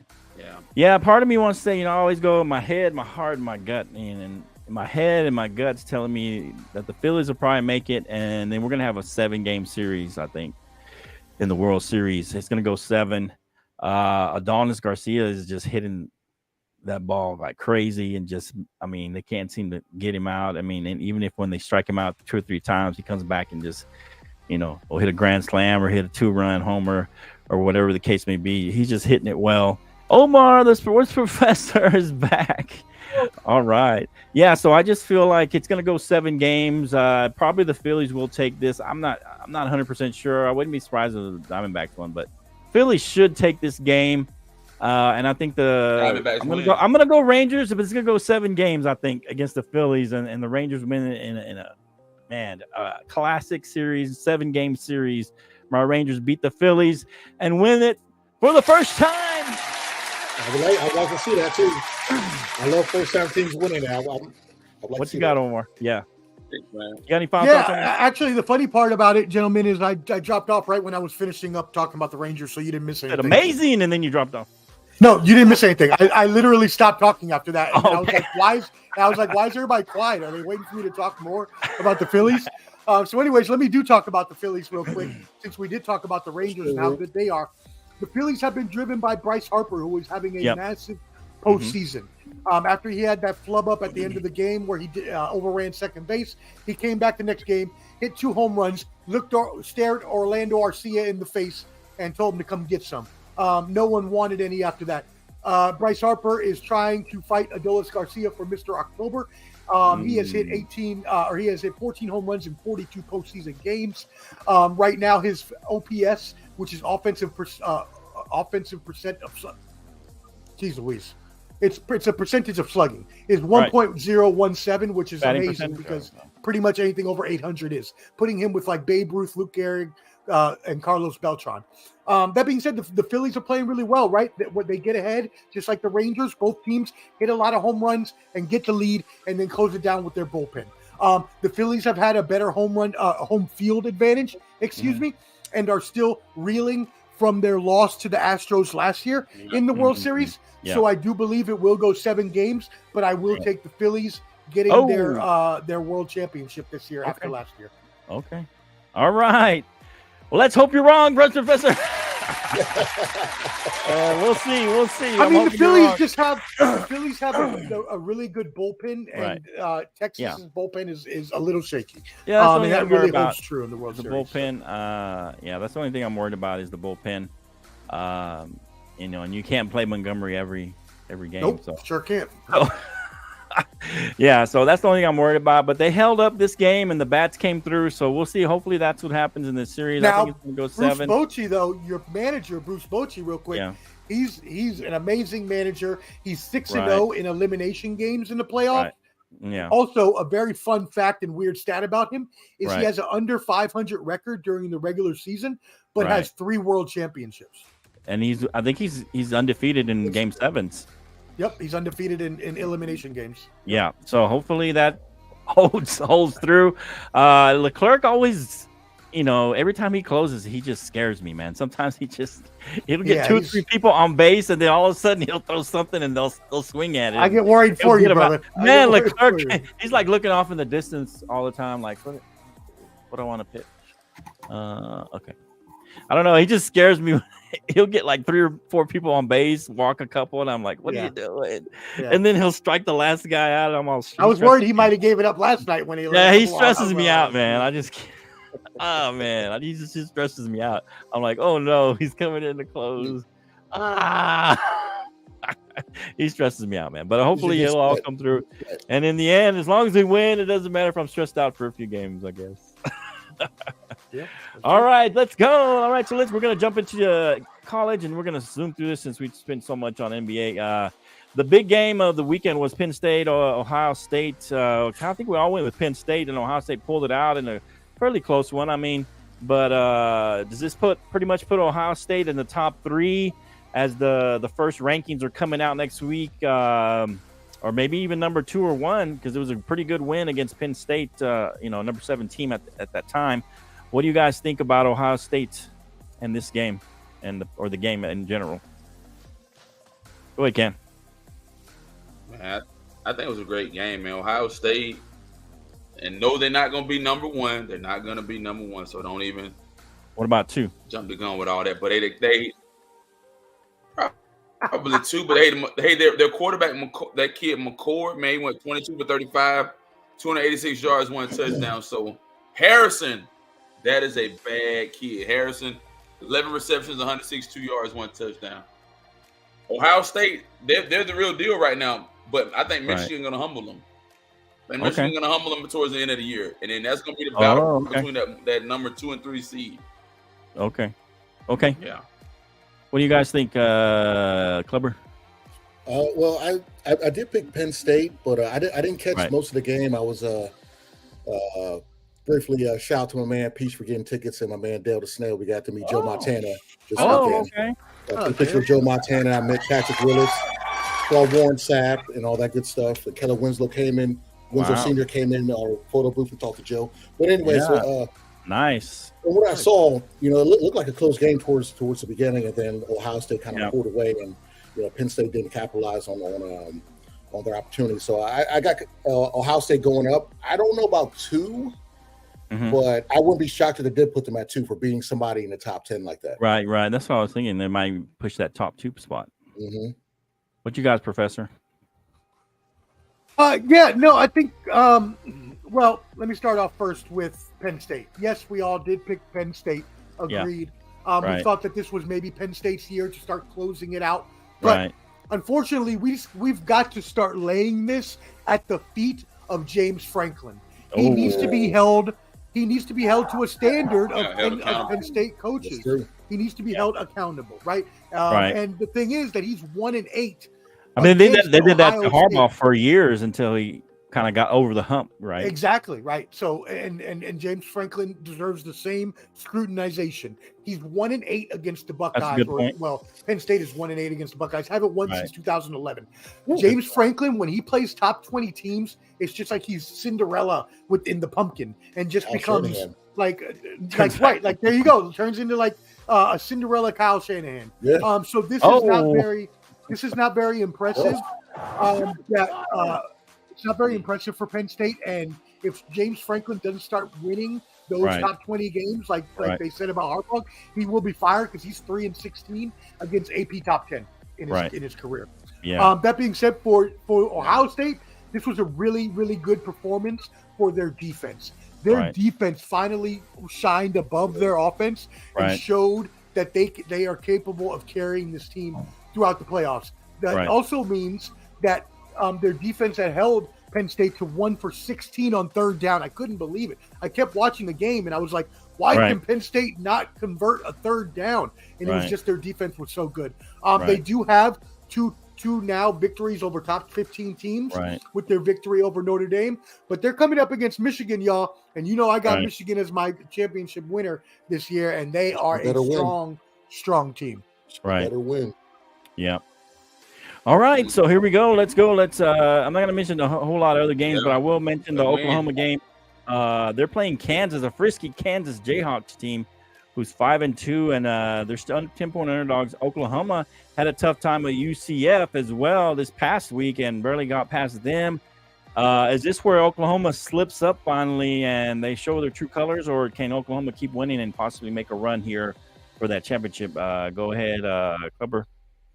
I don't think they slip up. I think they continue. They keep continually going. Okay. And I got them making a run this year. Okay. You got them making a run. So they're going to get past Kansas? Yeah, they're going to beat about 14. Oh, 14. Okay. What do you got, Ken, here? Yeah. Easy to get past Kansas, man. I mean, they struggle with a UCF 29-31, but I think they whoop Kansas. Okay. Okay. All right. Sports Professor? Yeah, I'll make that unanimous. If Oklahoma was able to survive the UCF Dylan Gabriel revenge game, as Gabriel used to quarterback UCF, UCF played them really tough. And I thought that they were going to get close to pulling out that victory because y'all know how high I've been on Oklahoma, and I still am high on them. Right. I think that Oklahoma is got a very, very, very good chance of being the Big 12's representative in the top 4 of the playoffs. Okay. And there's no way they lose to Kansas City. I think they win by at least 14. Okay. All right. Yeah. I'm gonna go with Kansas on upset alert here. Oklahoma's on upset alert. Really? Yeah. Kansas is frisky this year. They have a good squad, a pretty decent squad. If you look at Oklahoma's schedule, I mean, Texas is their big win. They haven't really beaten anybody else. None of those other teams have been any good. And then they struggle with UCF. Oklahoma, if you know anything about Oklahoma and the Big 12, they always struggle with these teams they're supposed to beat.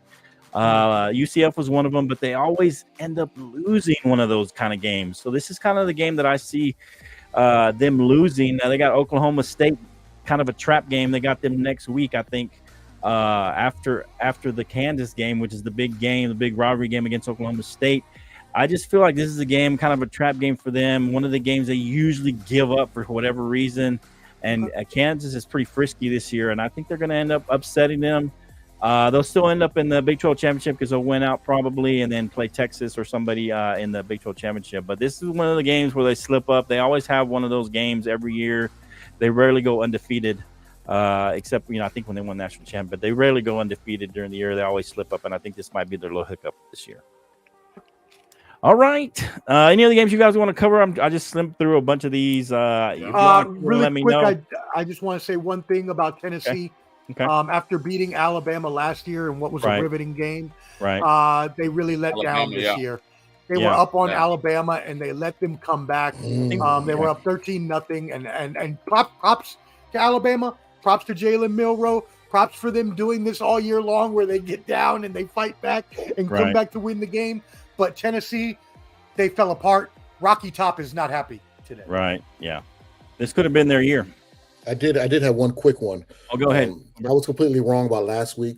The game of the week, the game that you should ignore the NFL Thursday night game, will be Syracuse against Virginia Tech. Virginia Tech will get on the right. They will get on the winning streak this Thursday. Tune in if you have absolutely nothing to do. Watch that game, okay? If you got to paint that night, go ahead and paint. But if you don't have to paint and you got something else to do, watch Snails Race, watch that game. Snails Race. Snails Race. We suck. Virginia Tech. Orangeman versus the Hope. Man. I'm sick of this. Oh, man. Hey, so hey, Omar, you guys want to do the UFC real quick, and then we're going to finish up with the NFL and get out of here. Yeah. Let's go into UFC, but first let's say Texas sucks. We forgot to say that they almost let Houston come back to beat them. They did. They did. Let's not forget that. Beat them, we know you're not here, Hot Take Jake, but we're still talking about you. All right. Anyways, let's get into the UFC. So UFC 294 was this past weekend. Thank you all for joining Clubber D and yours truly for our combat sports special. Tripping up on my tongue there. We had 150 viewers at my last check, which was a couple days ago. So thank you to all of you. Go ahead and subscribe at Ball and Buds to stay up with us. Our next one will be November 11th for the John Jones versus Stipe Miocic heavyweight fight. That being said, you guys come on the Bottom Line Sports as well. So and we do, So go sign up to Bottom Line Sports. Subscribe at the Bottom Line Sports. At the Bottom Line. Subscribe to Bottom There Line. you go. There you go. That's right. There you go. So UFC 294 had two really big bouts. We had the co-main event and the main, so we'll start with the co-main event. Clubber D, we talked about this one. Kamaru Usman, a champion, an all-time great, moved up, in weight to middleweight to fight Hamzat, you got that right, Chimaev for the middleweight title contender to go against Sean Strickland.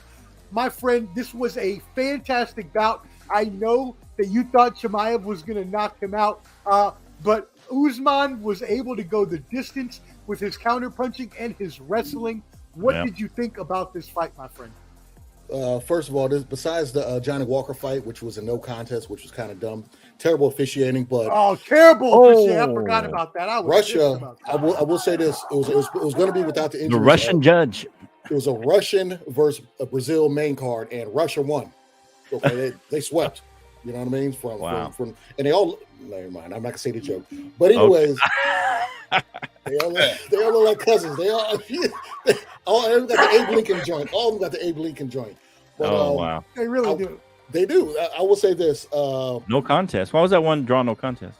Because it was a illegal knee to the head, and when the ref went to go talk to Johnny Walker, he said he's good. He's good. The ref goes, I don't think he can fight. I hate to do the accent, but the ref just called it. You know, the doctors told the ref something. It was terrible. It was terrible. What the crazy part about it is that there's always like Clubber D. Tell me if this is true. When you have the Russian judge, and then you have a fighter from I think he's from Brazil or some Spanish speaking country or something. Yeah. There's going to be that language discrepancy. The language barrier. The doctor, so when he comes, so when the doctor comes up and says, "What country are we in?" How do you even know he understands what you're asking him? What is he supposed to say?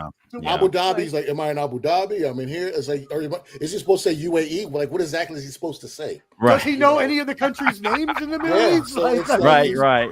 He's Brazilian, trains in Ireland, and fighting in Abu Dhabi. So how is this going to, come on now? Right. So, that was stupid. He had his wits. But back to the main event. The real story of this is co-main.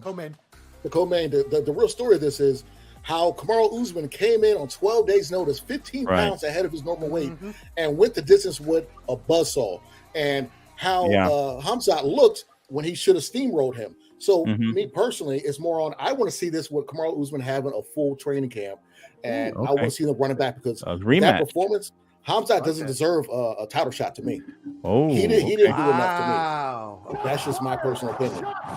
So you think that's Usman's play to ask for a rematch, or does he go back to his weight class? Not the sneak peek in the main event, but it's a difference between 12 days affecting one person, 12 days affecting another person. Right. Yeah. Usman looked solid. He looked like, okay, yes, I belong at this weight class. I can put the weight on. Stay there. I think he should stay there at age 36. Just go ahead and move up. It's a big jump from 170, 185, but he looks good, and he proved that. First round was he got dog walked. Maybe his first play is rematch. Ask for a rematch. I would say do a rematch. You got a lot of money for this 12-day notice fight, but do a rematch for sure. Okay. You know what? That makes a lot of sense because Chimaev, as you mentioned, didn't have the dominant performance that we expected it to, and because Usman put on such a good performance. I think that's a great point. I think they should run it back, but he does. I mean, Dana backed himself into a corner by saying it was a title contender. So now doesn't he have to fight Strickland? It depends how Dana wants to look at it. Dana can say. Does Dana usually go back on his word like that, or? He does. It depends if you're a part of the clique, so to say, with Dana White. So, but I see he'll probably push Chimaev against Sean Strickland. He'll probably push that. Right. All right. Well, then the main event: Islam Makhachev versus Alexander Volkanovski. You know, as great as all these matches are, as great as these two matches were that we really wanted to see, and we really love these fighters. It was unfortunate, as Clubber D mentioned, that both of these fighters had to take on short notice. So I will let him get more into that. But even on short notice, in my eyes, Makhachev, with the second victory over Volkanovski, has now proved himself to be the pound-for-pound best in the world. You can argue John Jones. We'll see what happens in December. But Makhachev didn't just beat him. Now, granted, leg kicks can be lucky, right? That wasn't luck. That ain't luck. But he beat him. He beat him. He knocked him out with a leg kick to the head. My friend, what are your thoughts about this and both fighters going forward? Well, I mean, that wasn't luck. I was smell my shin and you get woozy. Now, what I will say is this. Now, I said this when we did our thing and did a podcast a couple days prior. I didn't see Volkanovski's weight. I didn't see his body. Pause if necessary. He looks hella doughy around the midsection. You can't. Even though he's coming up 10 pounds opposed to Usman's 15 pounds, he did not look fight ready to fight at 155. He looked very doughy. So I knew when I saw him at the weigh-in, I was like, "Oh no, he's gonna win. He's not gonna win. He wasn't gonna win." I already knew it, and I was shocked. It was a knockout. I thought it was just gonna be more of a ground and pound TKO, but that was crazy. I mean it. I can't fault Volkanovski for doing this, but then again, it's like damned if you do, damned if you don't. Okay, yes, you took it on 12 days' notice. You got in there, got knocked out, so that's the excuse of saying, "Oh well, I need a full camp." And then for Islam, it's, "Oh, I got another title defense, but it's against a guy, another champion, but at 12 days' notice." So, right. I think he should have fought Garmat, who's training to be the backup anyways for this fight. But Dana White, Volkanovski made some money going over there. Right. Okay. So what's Volkanovski's next play here? Does he just retire, or do you think he just keeps one? Volkanovski goes down to defend his featherweight against Topuria. Yeah, I was just about to say, like you said, Flo. I don't think he's gonna retire because he likes. He was talking about mental health towards the end of the fight. That he likes to stay active. He likes to fight. 35 now, isn't he? Yeah, he's 30. He's up there, but if he's just stay at 155. 145. That's his weight class. That's where he's dominant. That's where he's the GOAT at. Right. Okay. By Topuria, representing, I think Georgia is where he's from, but that's the big fight. That's the money fight at that weight class. So go back down, beat him, and then retire off in the sunset. Yeah. Retire or campaign at 155 permanently. You can't go up and down. You know what I'm saying? Right. Okay. That's fair. That's my opinion. But do you think he will eventually get another shot at Makhachev down the line since he didn't have a full training camp? I think Islam will maybe fight one or two more times at 155 and then move up. Oh, okay. He'll probably beat Khabib's record and be the more dominant person, best 155 ever, because everyone thinks Khabib is what he is, and then he'll go. I was gonna say, I think you thought that too. Yeah, well, he is. All right. So if Makhachev, that's a great question. If Makhachev was to beat his record, would you vault him above Khabib as one of the best of all time, or no? Yeah. Oh yeah. Oh yeah. Wow. Okay. Oh yeah. Okay. You got anything, Ken? Nah, man, I'm good, bro. I'm just listening to them. I'm good, bro. Taking in the knowledge from the Combat G.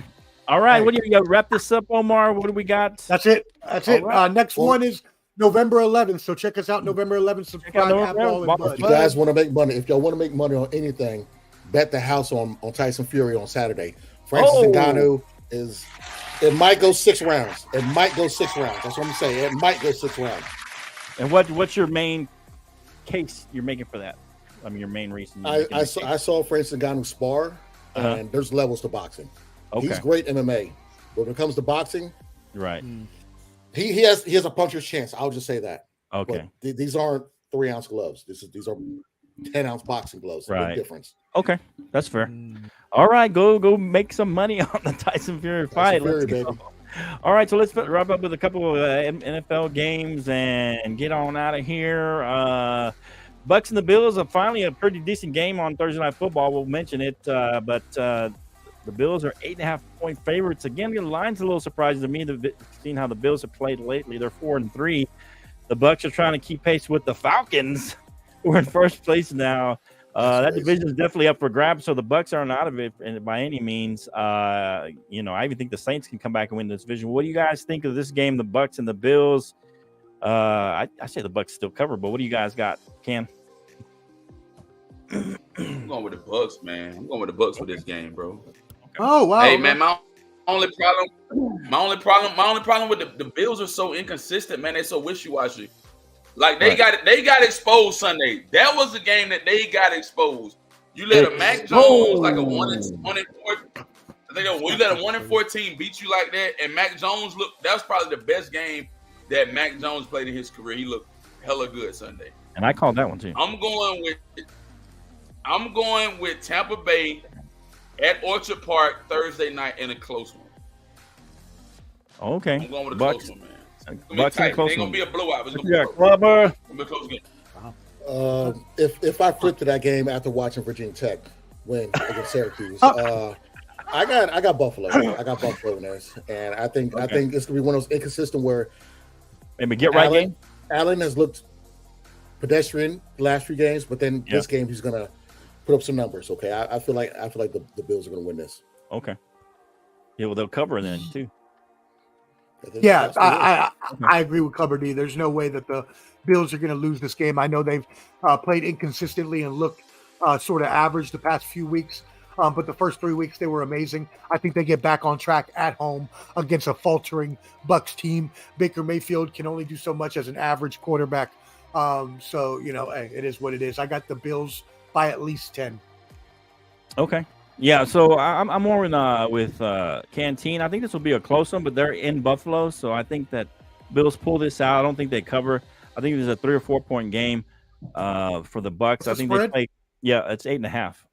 Okay, 8.5. Or at least that's the line. It may not be 8.5 now, but it was when I last looked. But it might be. I think it's still 8.5. But yeah, I don't think they'll cover. I think the Bucs. It is a close game, like Canteen says, but I think the Bills pull it out in the end. They need this game to stay relevant in the AFC. There's too many good AFC teams. The Bucs can afford to lose this game, I guess, in a way, because of their division. But I feel like the Bills aren't going to lose this at home again. The way they've struggled, the way they lost to the Patriots. This is kind of like I call them get right games for. Yeah, this is one of the. You know what?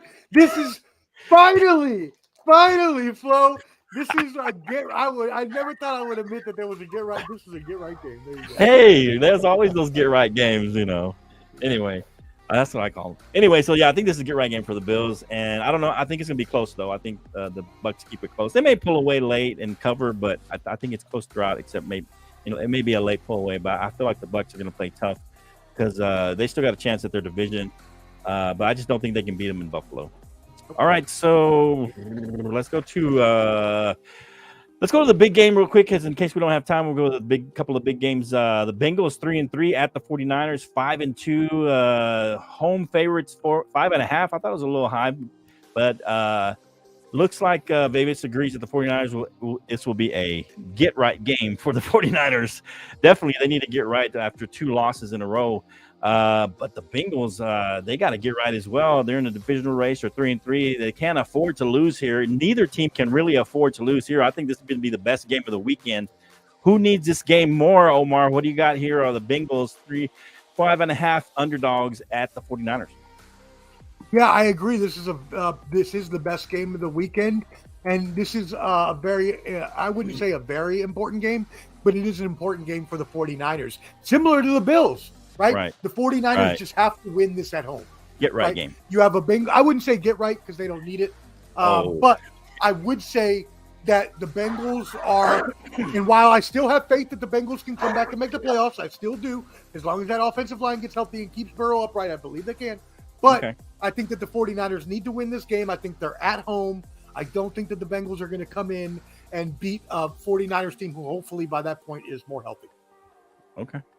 What you got, Clubber D, or your 49ers? Well, I mean, if we're going to miss 10 tackles against the Browns and 9 tackles against the Vikings, I don't know how we're going to beat anybody. However, I see if we got crushed in these games, but these are very small marginal games that we lost points-wise, so it's not like we're playing that bad. It's just with games we should have won. Coming off a bye, I'm thinking it's going to be a close game, but I got the Niners winning, maybe by a field goal. I don't know what score will be. Maybe by a field goal. Jake Moody, if he misses again, is what it is. But is this a Purdy get right game?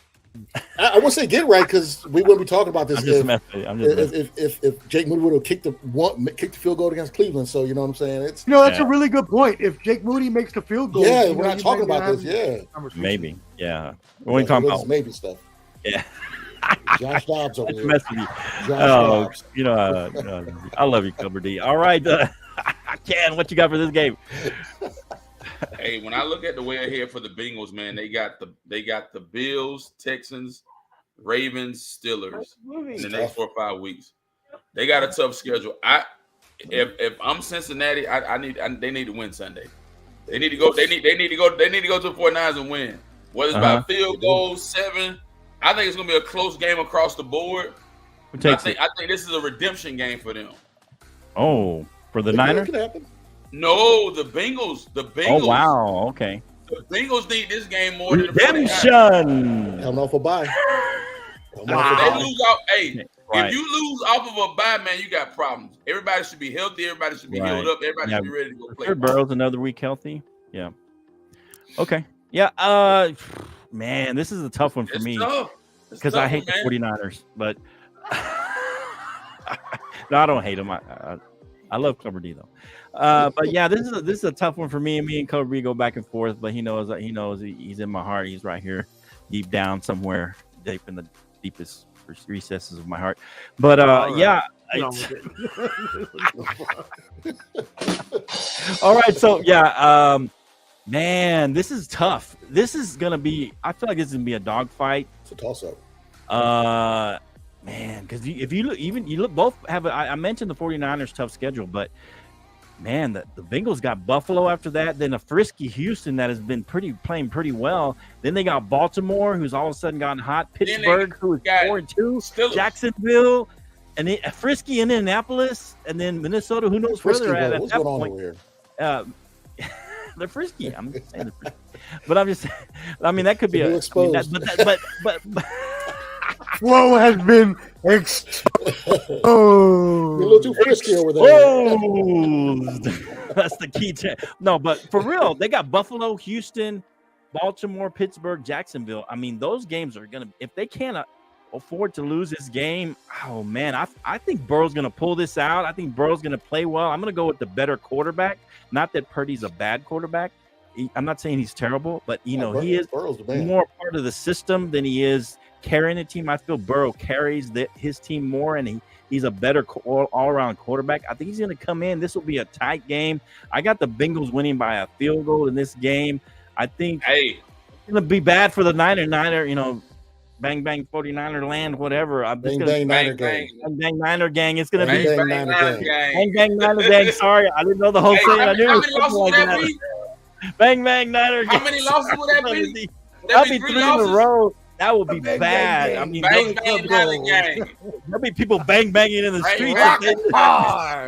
I'm just saying, if the 49ers lose this game, I'm going to go ahead and call it because last time you don't give me credit for the Minnesota game. So I'm going to call this one. Y'all won't give me credit. Okay, nice. Yeah, Joe Montana. Shout out to Joe Montana. But I just feel like, man, the Bengals are going to have to win this game. I feel like it's got to win Sunday. Period. They don't have to do anything. They don't have to do anything. They don't have to do anything. I know they will win this game. No, because they're playing away. So why do they have to win? They have. I think because they got a tough coming off a bye. Coming off a bye. That'll be 4 losses. They should win. In the AFC, 4 losses is not good. Coming off a bye, and then the 5 games they got coming up, they're going to be tough games. Yeah, you're right. Yeah. I mean, they'll play 2 at home, but then they got to go to Baltimore and to Jacksonville. I just feel like, man, Joe Burrow can get touched. Joe Burrow gets touched, and if the defensive line of the Niners finally wakes up, every game. I'm just saying, if the defensive line of the Niners wake up and actually sack a quarterback, it's going to be a long day for Joe. Yeah. I mean, I wouldn't be surprised. My caveat is the 49ers win, but I'm going to say the Bengals win this game in a close one, a close dogfight. Either way. Like a 3-point game, something like a 24-20 3-point game. Bang, bang. Always got to throw that in somewhere. Shots fired. Bang, bang, gang. Bang, bang, gang. Yeah. Goal. Okay, so let's do one more game, and then we can hit any other games you guys want. Jay White. The 3-4 Rams come into mine. Canteen's Cowboys 4-2. My Cowboys coming off a bye, 6.5-point favorites at home. Cowboys, like I said, coming off a bye against a Rams team that I wish they would have won this game. Really, because now they really are desperate. I hate desperate teams. Like I said, but they lost, so we'll see what happens. But what do you got, Ken, on our Cowboys playing the Rams at home? We better bring our A game. Yes, sir. We better bring our A game, man. I mean, you dealing with, like you said, in the infamous words of Flo, a scrappy Rams team. They desperate. They 3-4, man. They got nothing to lose. Frisky. Yeah. Yeah. Frisky. Hey, hey, bro, we better be clicking. We better be clicking on all cylinders, ready to play football. Yep. From the time the game starts to the time the game finishes. It ain't gonna be a blowout. I think it's gonna be tight. Oof. I'm gonna take the Cowboys by 7. Okay. Cowboys by a touchdown. Late, maybe. Okay. Yeah, late. I'll let Clubber go last before me. What you got, Sports Professor, on this one? This is your Super Bowl. I don't need to say anything else. Y'all are the Cowboys fans. I agree with Ken. I think the Cowboys, this is another game just like the 49ers and just like the other team that we talked about. No, you have to win at home game. Oh, okay. Right? When you're at home, you should win most of the games. And there's some games that you just have to win. Right. And this is one of those. They cannot lose to the Rams at home. Sorry. Yeah. I got them by 7-2. Especially having the 49ers lost a couple games, and you're shooting for that AFC spot. And they lost to the Cardinals at home, which was that's what I'm saying. So, yeah. Okay. What you got, Clubber?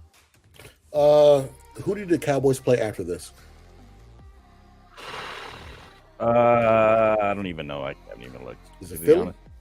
No. No, they do. They do. No, we got the Eagles. We got Eagles. We got trap games. We got Philly. Now, trap games. Is that what you're saying? Philly and Philly. Now coming off a bye, and the way the Eagles are, we're in that trap game territory. Especially the trap game. Matthew Stafford and Puka Nacua and Cooper Kupp is playing right now. Right. Okay, right. but they have no running game, so that's in y'all's favor. Their running game and Michael Parsons will be on that.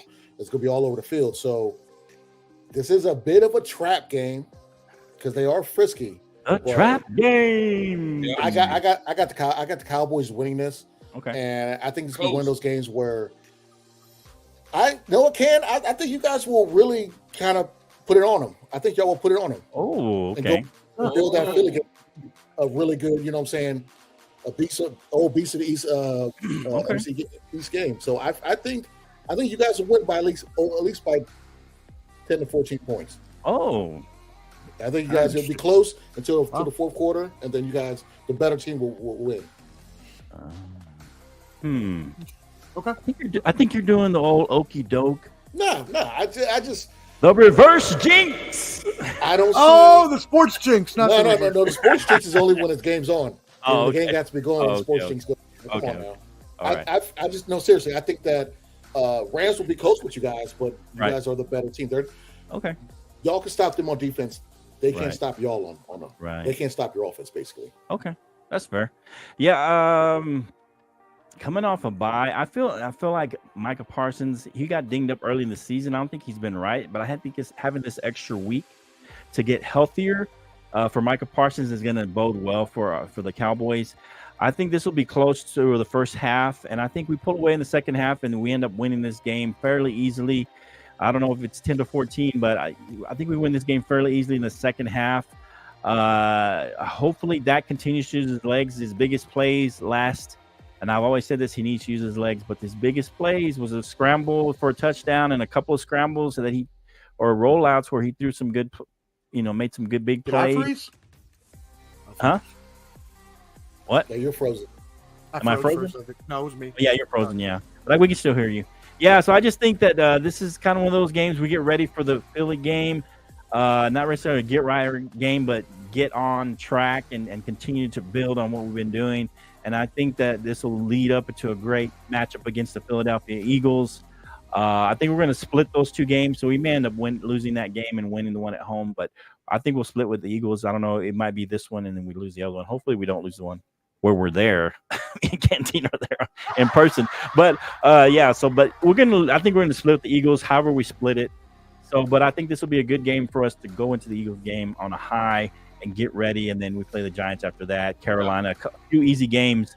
But Philly will be the big game, and then we have a fairly easy schedule, and then go back then we go to Seattle and play Philly again, and then Buffalo. We got a hard stretch coming in there with Seattle, Philly, Buffalo, and Miami. So this will be a good game, a good test for us. I think even if we lose to Philly, but we play them good and we play them tight, I'll be happy with that. Not even if it's a loss, but I'd rather have a win, of course. But I think this is one of those games we kind of pull away late with the Rams and then go from there, man. All right, so I know Jake's not here, so we know the Chiefs are going to beat the Broncos, right? We don't even have to go into that. No, we don't have to go into that. I mean, okay, that's what I thought. I know Jake. We'd have to talk about that game if Jake was here, but Chiefs are going to sweep them before Veterans Day. Come on now. I know. He was like, guys, if we beat the Chiefs, guys. And speaking of, we should make our big announcement now too. Since you mentioned the Cowboys versus Eagles game. Yeah, let's go for it. And my dad is on the screen now. Shout out my pops. Shout out to Pop. Ruben and Omar Fonseca, the sports professor, will be attending the Cowboys game in Arlington, Texas, December 10th. With Can, with Flo. The Bottom Line will be live together. We're going to do a live show Saturday night. And we're going to go to the game Sunday. It's going to be crazy. We're going to do some crazy stuff. That'll be a great weekend with. And hopefully we'll be able to have some other surprises. Yes. Be nice to have Jake cover there. With me. Hey, Flo, but you know me. Oh, yeah. I'm telling you, I'm going to be like, if the Cowboys win, bruh.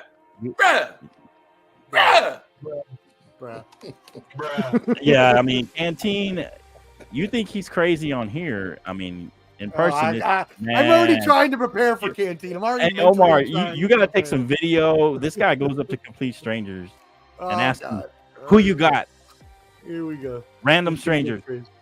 And then if they say the Eagles, he'll say trash right to their face. So hopefully we don't get any fights or anything. So, but I mean, you know, the thing about Canteen though, is he does it in such a way that you just smile and laugh at him. I mean, he's just crazy, and so it's fun. It's a fun time. Canteen's a great guy to go out and go to do some sports stuff, and he's a good guy, but he's gonna be crazy. It's gonna be turn up. So it'll be a fun time. Look for that on the weekend of the Eagles and the Cowboys home game there. We're going to be there. The Bottom Line Sports will be there and be in full effect on that day. I also have a couple of score updates if you would like. Yeah, go ahead. Give me the score updates and we'll get out of here, man. So the Nuggets beat down the Lakers 119-107 by 12. What? Take that, Jake, wherever you're at. Oh. Yeah, like we didn't see that one coming. Exactly. And then the Diamondbacks are now up 3-2. On the Phillies going into the seventh inning. It is becoming a great game.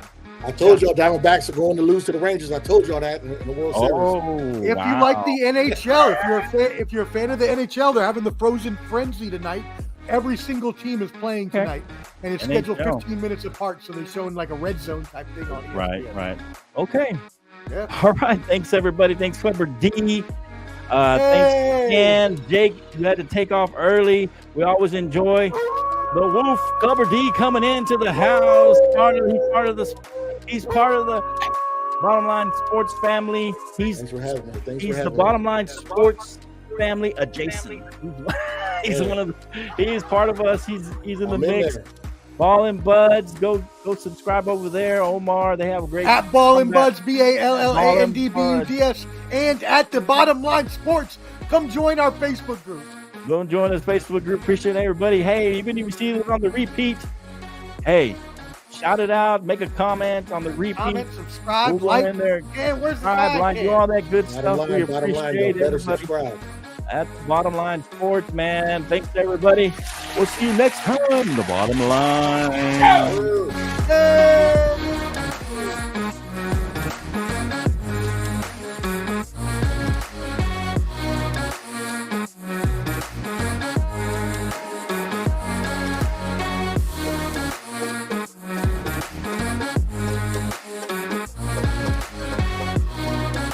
Celtics! Let's go, Celtics! Go Suns. Suns are winning by 10 tonight. Go Suns! I'm doing this. Hey, we can agree on the Suns at least, Clever D. We got the Knicks tomorrow night. Knicks are going down, baby. Let's go, Celtics! Oh, shout out Dusty Baker, who's retiring. Dusty Baker. Dusty, three-time world champion. Career for Dusty Baker. At least he got one. He got a championship. Shout out to Dusty Baker, man. We'll see you next time. The Bottom Line Sports. Be blessed, y'all. We love you. The Bottom Line Sports. All right.